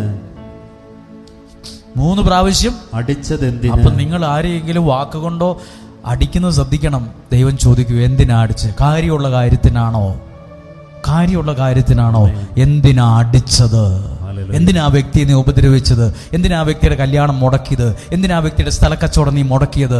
ആ വ്യക്തി സ്ഥലം വിറ്റേച്ച് ആ കൊച്ചിനെ കെട്ടിക്കാൻ വേണ്ടി നോക്കുക, നീ എന്തിനാ അത് കയറി മുടക്കിയത്? ദൈവം ചോദിക്കുക, നീ എന്തിനാ അത് മുടക്കിയത്? നീ എന്തിനാ ആ വ്യക്തിയെക്കുറിച്ച് ഇല്ലാവചനം പറഞ്ഞ് പിടിപ്പിച്ചത്? മനസ്സാവാച അറിയാത്ത കാര്യം എന്തിനാ നാട്ടു മുഴുവൻ പറഞ്ഞു നടന്നത്? ദൈവം ചോദിക്കും. എല്ലാത്തിനും ഒരു കണക്കുണ്ട്. അല്ല, ഈ 3 പ്രാവശ്യം അടിച്ചത് എന്തെന്ന് ആര് ചോദിച്ചു? ദൈവം ചോദിച്ചു, നീ എന്തിനാ 3 പ്രാവശ്യം അടിച്ചത്? നമ്മൾ എത്ര അടി കൊണ്ടിട്ടുണ്ടെന്ന് ദൈവത്തിനറിയാം. ദൈവത്തിനറിയാം. ഇവിടെ ഇരിക്കുന്ന ഒത്തിരി അമ്മമാരെ ഇന്നും ഞാൻ കണ്ടു. ഒരുപാട് പേർ എൻ്റെ മുമ്പിൽ ഇരുന്ന് കരഞ്ഞവരാണ്. നല്ല വസ്ത്രം, നല്ല വില കൂടിയ വസ്ത്രമൊക്കെ ധരിച്ചു വന്നവരും കരഞ്ഞ ഇറങ്ങിപ്പോയത്. സ്വന്തമായി വീടും ചുറ്റുപാടും ഒക്കെ ഉള്ളവർ പോലും വന്ന് 2 മിനിറ്റ് കൊണ്ട് കരയാൻ തുടങ്ങിയിരിക്കുന്നു. ശിരസിൽ കരങ്ങൾ വെച്ച് പ്രാർത്ഥിക്കുന്ന 1 മിനിറ്റിനകം അവരുടെ കണ്ണ് നിറഞ്ഞിരിക്കുന്നു. ചിലർ ഇവിടെ ശുശ്രൂഷകരോട് പറഞ്ഞു, എനിക്ക് അന്നേരം ഒന്നും പറയാൻ പറ്റിയില്ല, സങ്കടം കൊണ്ടൊന്നും പറയാൻ പറ്റിയില്ല. സങ്കടങ്ങൾ കൊണ്ട് ഒത്തിരി കാര്യങ്ങൾ പറയാൻ വന്ന പലരും അവരനുഭവിച്ച സങ്കടങ്ങൾ കൊണ്ടൊന്നും പറയാൻ പറ്റിയില്ല. പറയാൻ പറ്റാത്ത വിധത്തിൽ ഒന്നും പറയാതെ അടഞ്ഞുപോയവരുണ്ട്. ഇപ്പൊ ചോദിക്കുവാണ്, നീ 3 പ്രാവശ്യം അടിച്ചത് എന്തിന്? നിന്റെ യാത്ര അത് ശ്രദ്ധിക്കണം. നിന്റെ യാത്ര വിവേകശൂന്യം ആയതുകൊണ്ട് നിന്നെ തടയാൻ ഞാൻ വന്നത്. എന്തിനാ വന്നത്? നീ ഇങ്ങനെ പോയാൽ കുഴിയിൽ പോയി ചാടും, ഇങ്ങനെ പോയാൽ നിന്റെ സമ്പത്തും ആരോഗ്യവും നഷ്ടപ്പെട്ടു പോകും, ഇങ്ങനെ പോയാൽ നീ തലകുത്തി വീഴും. അതുകൊണ്ട് ഇവിടെ തടയാനാ ഞാൻ വന്നിരിക്കുന്നത്. തൊട്ടപ്പുറത്തോ വഴി തുറന്ന ദൈവം ഇപ്പുറത്തൊരു വഴി അടച്ചു. ചില വഴികളെ അടഞ്ഞുപോയി എന്നോർത്ത് വിഷമിക്കണ്ട കേട്ടോ. അത് വിവേകശൂന്യമായോണ്ട് ദൈവം തന്നെ അടച്ചതാണ്. വിഷമിക്കൊന്നും വേണ്ട, വിഷമിക്കണ്ട. എന്തോ നന്മയ്ക്കാണ്. നമുക്ക് കുറച്ച് കഴിയുമ്പോൾ പിടികിട്ടും, ദൈവമേ അത് നടക്കാഞ്ഞത് നന്നായി, അത് മുന്നോട്ട് പോകാഞ്ഞത് നന്നായി, അത് എന്തോ നന്മയ്ക്കാണല്ലോ. ഇപ്പൊ അതൊന്നും ഉൾക്കൊള്ളാൻ പോലും പറ്റത്തില്ല. 10 പേര് അടുപ്പിച്ചിരുന്ന് കൗൺസിലിംഗ് കൊടുത്തിട്ട് പുള്ളി വീണ്ടും കരഞ്ഞുകൊണ്ടിരിക്കുകയാണ്. 10 പ്രാവശ്യം ഇവിടെ വന്നിട്ടും സങ്കടങ്ങൾ മാറുന്നില്ല. വഴി എവിടെയെങ്കിലും ദൈവമായിട്ട് നിന്നെ തടസ്സപ്പെടുത്തിയോ? നല്ലതിനാണ് 1000 വട്ടം ഈ മൈക്കിലൂടെ വിളിച്ചു പറയാം. എന്തോ നന്മയ്ക്കാണ്. അതൊന്നും കാണാനും പറയാനും ശരിക്കും നമുക്ക് അറിയില്ലെങ്കിലും, മനുഷ്യരെന്ന നിലയിൽ നമുക്ക് അറിയില്ലെങ്കിലും, മനസ്സിന്റെ ചങ്കിനകത്ത് എഴുതി വെച്ചു, അത് നന്മയ്ക്കാണ്. അത് ദൈവം അടച്ചു. നിന്റെ യാത്ര വിവേകശൂന്യമാകയാൽ നിന്നെ തടയാൻ ഞാൻ വന്നിരിക്കുന്നു. പിന്നെയോ, ഈ 3 പ്രാവശ്യവും കഴുത എന്നെ കണ്ടാണ് തിരിഞ്ഞു പോയത്. അങ്ങനെ വഴി മാറിയില്ലായിരുന്നെങ്കിൽ തീർച്ചയായും ഞാൻ നിന്നെ കൊല്ലുകയും നീ തകർന്നു പോകുമായിരുന്നു. കഴുത നിന്നെ ഇത് കണ്ടിട്ട് നേരെ മുന്നോട്ട് പോയായിരുന്നെങ്കിൽ നീ മൂക്കുകുത്തി തകർന്ന് തരിപ്പണമാകുമായിരുന്നു. ഇവിടെ ഇരുന്ന് ചിന്തിച്ച്, എല്ലാവരും ചിന്തിച്ചേ, പ്രാർത്ഥിച്ചേ. ചില വഴികളെ ദൈവം തുറക്കും. എവിടെ? കരമുയർത്തി പ്രാർത്ഥിക്കുന്നിടത്ത് വഴി അടയുവല്ല, വഴി തുറക്കും. ചില സ്ഥലത്ത് മുന്നോട്ട് പോകുമ്പോൾ ദൈവത്തിൻ്റെ ദൂതൻ, നീ പോകണ്ട, ചെയ്യണ്ട, അത് വേണ്ട, ആ ബന്ധം നിനക്ക് വേണ്ട, കല്യാണം വേണ്ട കേട്ടോ, ആ ഇടപാട് വേണ്ട കേട്ടോ, ആ പാർട്ട്ണർഷിപ്പ് വേണ്ട, ആ കച്ചവടം നീ ചെയ്യണ്ട, അവിടെ അങ്ങോട്ട് പോകണ്ട, ആ രാജ്യത്ത് പോകണ്ട. ദൈവം വഴി തടയും. അതതിനേക്കാൾ നല്ലതിനാണ്. എല്ലാവരും കേട്ടേ, എല്ലാം ഒരു നന്മയ്ക്കാണെന്ന് മനസ്സിൽ വിശ്വസിച്ച് ഇത് കേട്ടതും ഇത് ഞാൻ പ്രസംഗിച്ചതും എനിക്ക് ഒത്തിരി ഇഷ്ടപ്പെട്ടൊരു വാക്കുണ്ട്. ദൈവം ചോദിക്കുവാണ്, ബാലാം, നീ എന്തിനാ മിണ്ടാപ്രാണിയെ 3 പ്രാവശ്യം അടിച്ചത്? അതൊരു മിണ്ടാപ്രാണിയല്ലേ? ചിലപ്പോൾ ഭർത്താവിനോട് ചോദിക്കും, നീ എന്തിനാ നിന്റെ ഭാര്യയെ ആവശ്യമില്ലാതെ അടിച്ചത്? നീ എന്തിനാ നിന്റെ ഭാര്യയെ ഇറക്കി വിട്ടത്? നീ കൊള്ളത്തില്ല, നീ വന്നേ പിന്നെ എൻ്റെ ജീവിതം തകർന്നതെന്ന് നീ എന്തിനാ നിന്റെ ഭാര്യയോട് പറഞ്ഞത്? ഇറങ്ങിപ്പോകാൻ നിന്റെ ഭാര്യയോട് എന്തിനാ പറഞ്ഞത്? ഇത് നിങ്ങൾ 2 പേരെ കേട്ടിട്ടുള്ളെങ്കിലും നമ്മളെ കണ്ടിട്ടില്ലാത്തൊരാൾ, നമ്മളെ കാണുന്ന ദൈവം അത് കണ്ടിട്ടുണ്ട്. നീ നിന്റെ ഭാര്യ എന്ന നിലയിൽ ചിലപ്പോൾ ചോദിക്കും, ഭർത്താവിനോട് എന്താ ഇങ്ങനെ പറഞ്ഞത്? നീ ഭർത്താവിനെ എന്തിനാ എല്ലാവരുടെയും മുമ്പിൽ അവഹേളിച്ചത്? നീ ഭർത്താവിനെ മുമ്പിൽ എന്തിനാ അങ്ങനെ പറഞ്ഞത്? നീ ഭർത്താവിൻ്റെ കുറ്റം എന്തിനാ നിന്റെ കൂട്ടുകാരിയോട് പറഞ്ഞത്? ചിലപ്പോൾ ചോദിക്കും.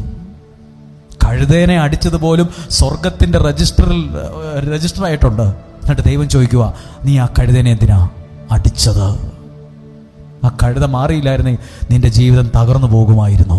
ഒരു നിമിഷം പ്രാർത്ഥിച്ച്, ഈ വചനം ഇന്ന് കേട്ടത്, ഈ ശുശ്രൂഷയിൽ പങ്കെടുത്തത് ഒരു ഭാഗ്യമാണെന്ന് കരുതുന്നോ? ആമേൻ. ഒരു വഴി, ഒരു നന്മയ്ക്കായി യാത്ര ചെയ്ത് വന്നത്, ഉറങ്ങാതിരുന്നത്, ഇവിടെ നിലത്ത് കിടന്നത്, ഉറങ്ങാൻ പറ്റാതിരുന്നത്, എല്ലാം ഒരു സൈഡിൽ ഒത്തിരി ടെൻഷനൊക്കെ തോന്നിക്കാണും. സൗകര്യമില്ലല്ലോ, ഇവിടെ ഒരു നല്ല ബാത്റൂം സൗകര്യമില്ലല്ലോ എന്നൊക്കെ തോന്നിക്കാണും. പക്ഷേ ഈ വചനമൊക്കെ ഇച്ചിരി കഷ്ടപ്പെട്ട് യാത്ര ചെയ്ത് വന്നേരും ദൈവം ഇന്ന് നിങ്ങളെ ഒരു കഴുതയിലൂടെ കേൾപ്പിച്ചത് ഒരു അനുഗ്രഹമുള്ളൊരു കാര്യമാണ്. ഒരു കഴുതയിലൂടെ നിങ്ങൾ കേട്ടത് ചില ദൈവിക വെളിച്ചങ്ങളാണ്. എൻ്റെ ജീവിതത്തിൽ ഉണ്ട്. ചില വഴികളെ തുറന്നതും ചില വഴികളെ അടച്ചതും. പിന്നീട് എനിക്ക് പിടികിട്ടിയിട്ടുണ്ട്, ആ വഴി അടഞ്ഞത് നന്നായി, അത് ഉന്തിത്തള്ളി പോകാഞ്ഞത് ദൈവമേ നന്നായല്ലോ, നന്നാകും. ഒന്ന് എഴുന്നേറ്റ് നിൽക്കുമോ? വഴി തുറക്കുന്ന വഴി അടയ്ക്കുന്ന രണ്ട് പ്രത്യേകതകളെ കണ്ടു.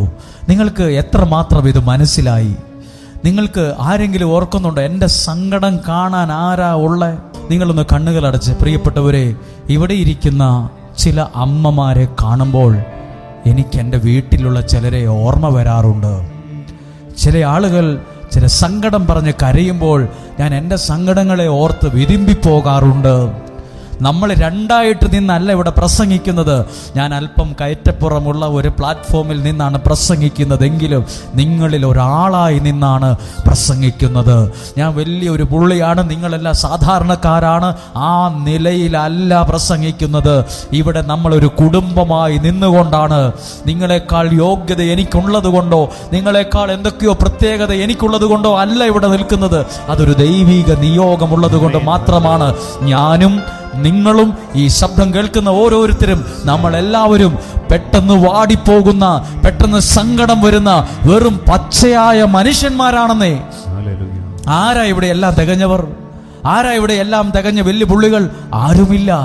നമ്മളെല്ലാവരും സാധാരണക്കാർ, വെറും പച്ചയായ മനുഷ്യന്മാർ. ഒരാൾ നമ്മളെ ദേഷ്യത്തോടെ നോക്കിയാൽ മനസ്സ് വേദനിച്ചു പോകും. ഒരാൾ നമ്മളെ അവഗണിച്ചാൽ നമുക്ക് സങ്കടം വരും. ഒരു കഴുതയെ അടിച്ചപ്പോഴും ദൈവം ചോദിച്ചു, ബാലാം നീ എന്തിനാ എന്നെ അടിച്ചത്? അപ്പോൾ കഴുതേനെ അടിച്ചത് പോലും സ്വർഗത്തിന്റെ രജിസ്റ്റർ ബുക്കിൽ അത് രജിസ്റ്റർ ആയിട്ടുണ്ട്. നിന്റെ കണ്ണുനീർ കണങ്ങൾ കുപ്പിയിൽ ശേഖരിച്ചിട്ടുണ്ട്. ചില നന്മകൾ അനുഗ്രഹത്തിനാ. ബാലാമിന്റെ കൂടെ പോയത് വലിയ പുള്ളികൾ, പ്രഭുക്കന്മാർ, പ്രമാണിമാർ. പക്ഷെ അവരൊന്നും കണ്ടില്ല. പക്ഷെ ആ മൃഗം കണ്ടു ദൈവത്തിന്റെ ദൂതൻ വാളേന്തി നിൽക്കുന്നത്. ഇന്നും അങ്ങനെയാണ്. വലിയ പുള്ളികളെ ഒന്നുമല്ല ദൈവം ചില കാര്യങ്ങളെ കാണിച്ചു കൊടുത്തത്. ചില കാര്യങ്ങൾ ചെയ്തത് പ്രഭുക്കന്മാരും പ്രമാണിമാരുമല്ല, കഴുതകളാണ്. ഞാനും നിങ്ങളും ഒരുപക്ഷെ ദൈവത്തിന്റെ കഴുതകളായിട്ടുണ്ടാകാം. ദൈവത്തിന്റെ കുറെ അടി നമ്മൾ കൊണ്ടിട്ടുണ്ട്, കുറേയൊക്കെ നമ്മൾ വേദനിച്ചിട്ടുണ്ട്. ഇവിടെ വരാൻ വേണ്ടി പോലും വീട്ടിലുള്ളവർ നമ്മളെ പലരും പറഞ്ഞിട്ടുണ്ട്, എന്തിനാ പോകുന്നേ, എന്തിനാ വരുന്നേ, അവിടെ ദൂരമുണ്ട്, യാത്ര ക്ഷീണമായിട്ട് ഇങ്ങോട്ട് വരണ്ട, എന്തെല്ലാം കാര്യങ്ങൾ കേട്ട് കാണാം. എത്ര പഴി കേട്ടിട്ടുണ്ട്, എത്ര പ്രാവശ്യം നാണം കെട്ടുപോയിട്ടുണ്ട്, എത്രയോ പേരുടെ മുമ്പിൽ ശിരസ് താണിട്ടുണ്ട്. ഇത് സ്വർഗത്തിന്റെ പുസ്തകത്തിനകത്ത് രജിസ്റ്റർ ആയിട്ടുണ്ട്. അതുകൊണ്ടാണ് ചോദിച്ചത്, മിണ്ടപ്രാണിയായ കഴുതനെ ബാലാം നീ എന്തിനാ അടിച്ചത്? നീ എന്തിനാ 3 പ്രാവശ്യം അടിച്ചത്? എന്റെ ആവശ്യമില്ലായിരുന്നല്ലോ എന്ന് ചോദിച്ചു. കണ്ണുകളെ അടച്ച് കരങ്ങൾ ഹൃദയത്തോട് ചേർത്ത് വഴി തുറക്കുന്നൊരു ദൈവമുണ്ട്. ചില വഴികളെ നമുക്ക് അനുഗ്രഹമാകാത്ത, ഉപകാരമല്ലാത്ത, നന്മയാകാത്ത ചില വഴികൾ നമ്മുടെ ബുദ്ധിക്കുറവ് കൊണ്ട്, വിവേകക്കുറവുകൊണ്ട് മുന്നോട്ട് പോകുമ്പോൾ ആ വഴികളെ അടയ്ക്കുന്ന ദൈവമുണ്ട്. ചേർന്ന് പാടുവോ? എല്ലാ തോൽവികൾക്കും നാഥാ നന്ദി, നിന്റെ മുഖം കാണുവാൻ അതു നിമിത്തമായി. എന്താ പാടിയത്? എല്ലാ തോൽവികൾക്കും നാഥാ നന്ദി, നിന്റെ മുഖം കാണുവാൻ അതു നിമിത്തമായി. ഇത് പാട് ശ്രദ്ധിച്ചേ. ഇവിടെ എല്ലാ തോൽവികൾക്കും എന്ന് പറയുമ്പോൾ ഇതിവിടെ ഇരിക്കുന്ന ഓരോരുത്തർക്കും വേണ്ടി, എനിക്ക് നമുക്ക് എല്ലാവർക്കും വേണ്ടി, ഇവിടെ നിൽക്കുന്ന അച്ഛന് വേണ്ടി, ഇവിടെ നിൽക്കുന്നവർക്ക് വേണ്ടി ഒക്കെ ഈ പാട്ട്. ഇവിടെ എല്ലാവർക്കും ഈ പാട്ട്. എല്ലാ തോൽവികൾക്കും നന്ദി. നമ്മൾ ജയം കിട്ടുമ്പോൾ സാക്ഷ്യം പറയാൻ, നന്ദി പറയാൻ വരുന്നവരാ. പാട്ട് പാടി ആള് പറയുക തോൽവി തന്നതിന് നന്ദി, ആ പ്രശ്നം അങ്ങനെ വന്നോണ്ട് നന്ദി. അതുകൊണ്ട് ഞാൻ ചില കാര്യങ്ങൾ പഠിച്ചു. ചില തോൽവികളും വിജയമാണ്. ചില തോൽവികളും പെട്ടെന്നൊന്നും അങ്ങ് ഉൾക്കൊള്ളാൻ പറ്റിയില്ലേലും അത് വിജയമാണ്. ചിലര് പിണങ്ങിപ്പോയത് നന്നായി, ചിലരങ്ങ് ജീവിതത്തിൽ നിന്ന് അങ്ങ് മാറിപ്പോയത് വലിയ നന്മയ്ക്കാ. എല്ലാ തോൽവി തോൽവികൾക്കും നാഥാ നന്ദി. നിന്റെ മുഖം കാണുവാൻ അതു നിമിത്തമായി എല്ലാ തോൽവികൾക്കും നാഥാ നന്ദി. നിന്റെ മുഖം കാണുവാൻ അതു നിമിത്തമായി എല്ലാ കണ്ണുനീരിനും നാഥാ നന്ദി. നിന്റെ സാന്നിധ്യമറിയാൻ ഇടയായി എല്ലാ കണ്ണുനീരിനും നാഥാ നന്ദി. നിന്റെ സാന്നിധ്യമറിയാൻ ഇടയായി താഴ്വരയിൽ മുള്ളുകളിൽ പനിനീർ പൂവോ ശോധനയിൽ ചൂളയതിൽ പൊന്നുപോലെ താഴ്വരയിൽ മുള്ളുകളിൽ പനിനീർ പൂവോ ശോധനയിൽ ചൂളയതിൽ പൊന്നുപോലെ ഉയർച്ചയിലും താഴ്ചയിലും മരണത്തിലും ജീവനിലും നിൻ സാന്നിധ്യം മതി നാഥാ. നിൻ സാന്നിധ്യം മതി എന്നെ നിത്യതയോടടുപ്പിക്കുന്ന എല്ലാ അനുഭവങ്ങൾക്കും നന്ദി. എന്നെ നല്ല ശിഷ്യനാക്കിടുന്ന എല്ലാ കുരിശുകൾക്കും നാഥാ നന്ദി. കണ്ണുകളൊക്കെ നടച്ച് നിങ്ങൾ എത്ര ആഗ്രഹത്തോടെ ഇതൊക്കെ കേട്ടത്. എത്ര ചെറുപ്പക്കാർ ഇതിനകത്തുണ്ടെന്നറിയാവോ? യുവതി യുവാക്കൾ, എത്ര ചെറുപ്പക്കാർ. അതൊരു അത്ഭുതമല്ലേ? ഇവിടെ ഇരിക്കുന്ന ഓരോ ചെറുപ്പക്കാരെയും നന്ദിയോടെ കാണുവാണ്. അങ്ങനൊന്നും ആരും വരത്തില്ലെന്നേ, അങ്ങനൊന്നും ആരും വരത്തില്ല. എന്തെല്ലാം കാര്യങ്ങൾക്ക് ഓടേണ്ട ആൾക്കാരാ. എത്ര മണിക്കൂറായി ഇവിടെ ഇരിക്കുന്നേ. എത്ര ചെറുപ്പക്കാർ, യുവതി യുവാക്കൾ ഇതിനകത്തുണ്ട്. അവരെ ഓർത്തു ദൈവത്തിന് നന്ദി. അവരെ ബഹുമാനത്തോടെ, റെസ്പെക്റ്റോടെ ഞങ്ങൾ കാണുന്നു. ഒരുപക്ഷെ ഇവിടെ ഇരിക്കുന്ന ചിലരെ എന്നോടൊരു അമ്മ പറയുവാണ്, ഇവിടെ പ്രാർത്ഥിക്കുന്ന ഒരാളെ കണ്ടിട്ട് വേറൊരമ്മ പറയുവാ, അതേ പ്രായമുള്ള ഒരു മകൻ എനിക്കുണ്ടച്ചോ. അവൻ ദൈവത്തിൽ നിന്ന് അകലെയാണ്. അവനും ആ മകനെപ്പോലൊക്കെ ഇതേപോലൊന്ന് ഒരു പ്രാവശ്യയിലും ഒന്ന് വന്നായിരുന്നെങ്കിൽ. അപ്പം നമ്മൾ അറിയുന്നില്ല, നമ്മളെ ചിലർ കാണുന്നുണ്ട്.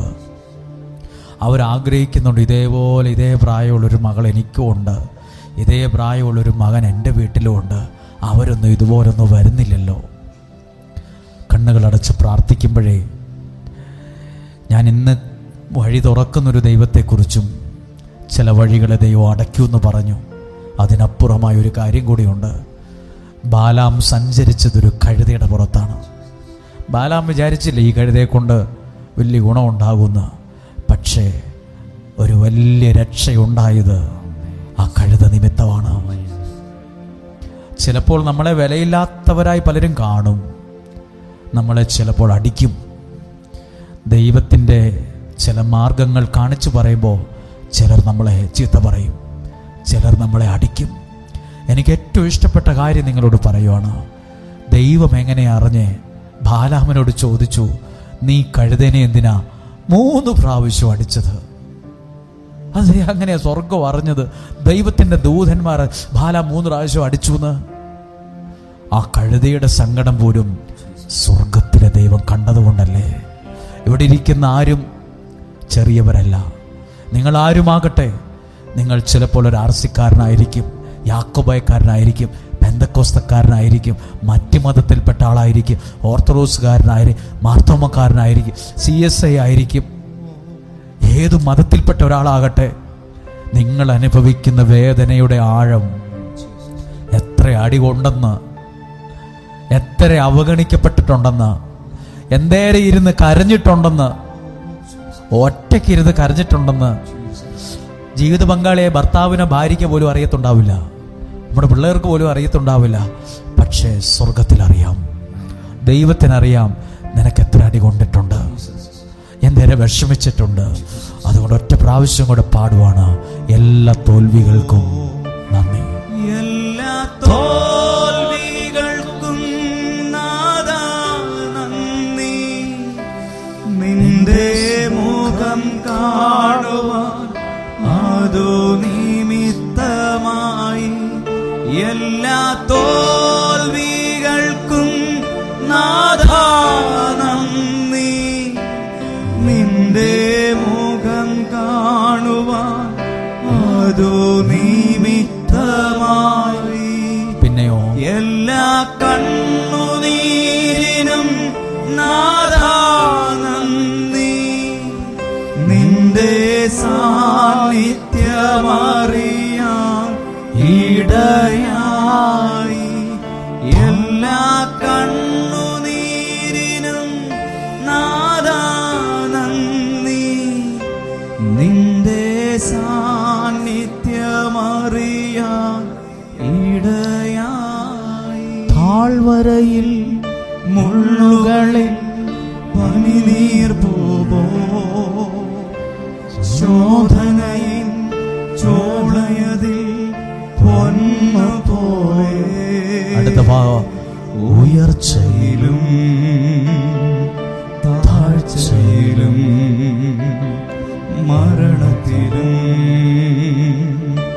ജീവനിലും നിൻ സാന്നിധ്യം മതി. നാഥാ നിൻ സാന്നിധ്യം മതി. ശബ്ദമുയർത്തി പറഞ്ഞ്, നിൻ സാന്നിധ്യം, സാന്നിധ്യം മതി. നാഥാ നിൻ സാന്നിധ്യം. ആ കരം ഉയർത്തി പറയുമോ? നാഥാ നിൻ സാന്നിധ്യം മതി. നാഥാ നിൻ സാന്നിധ്യം മതി.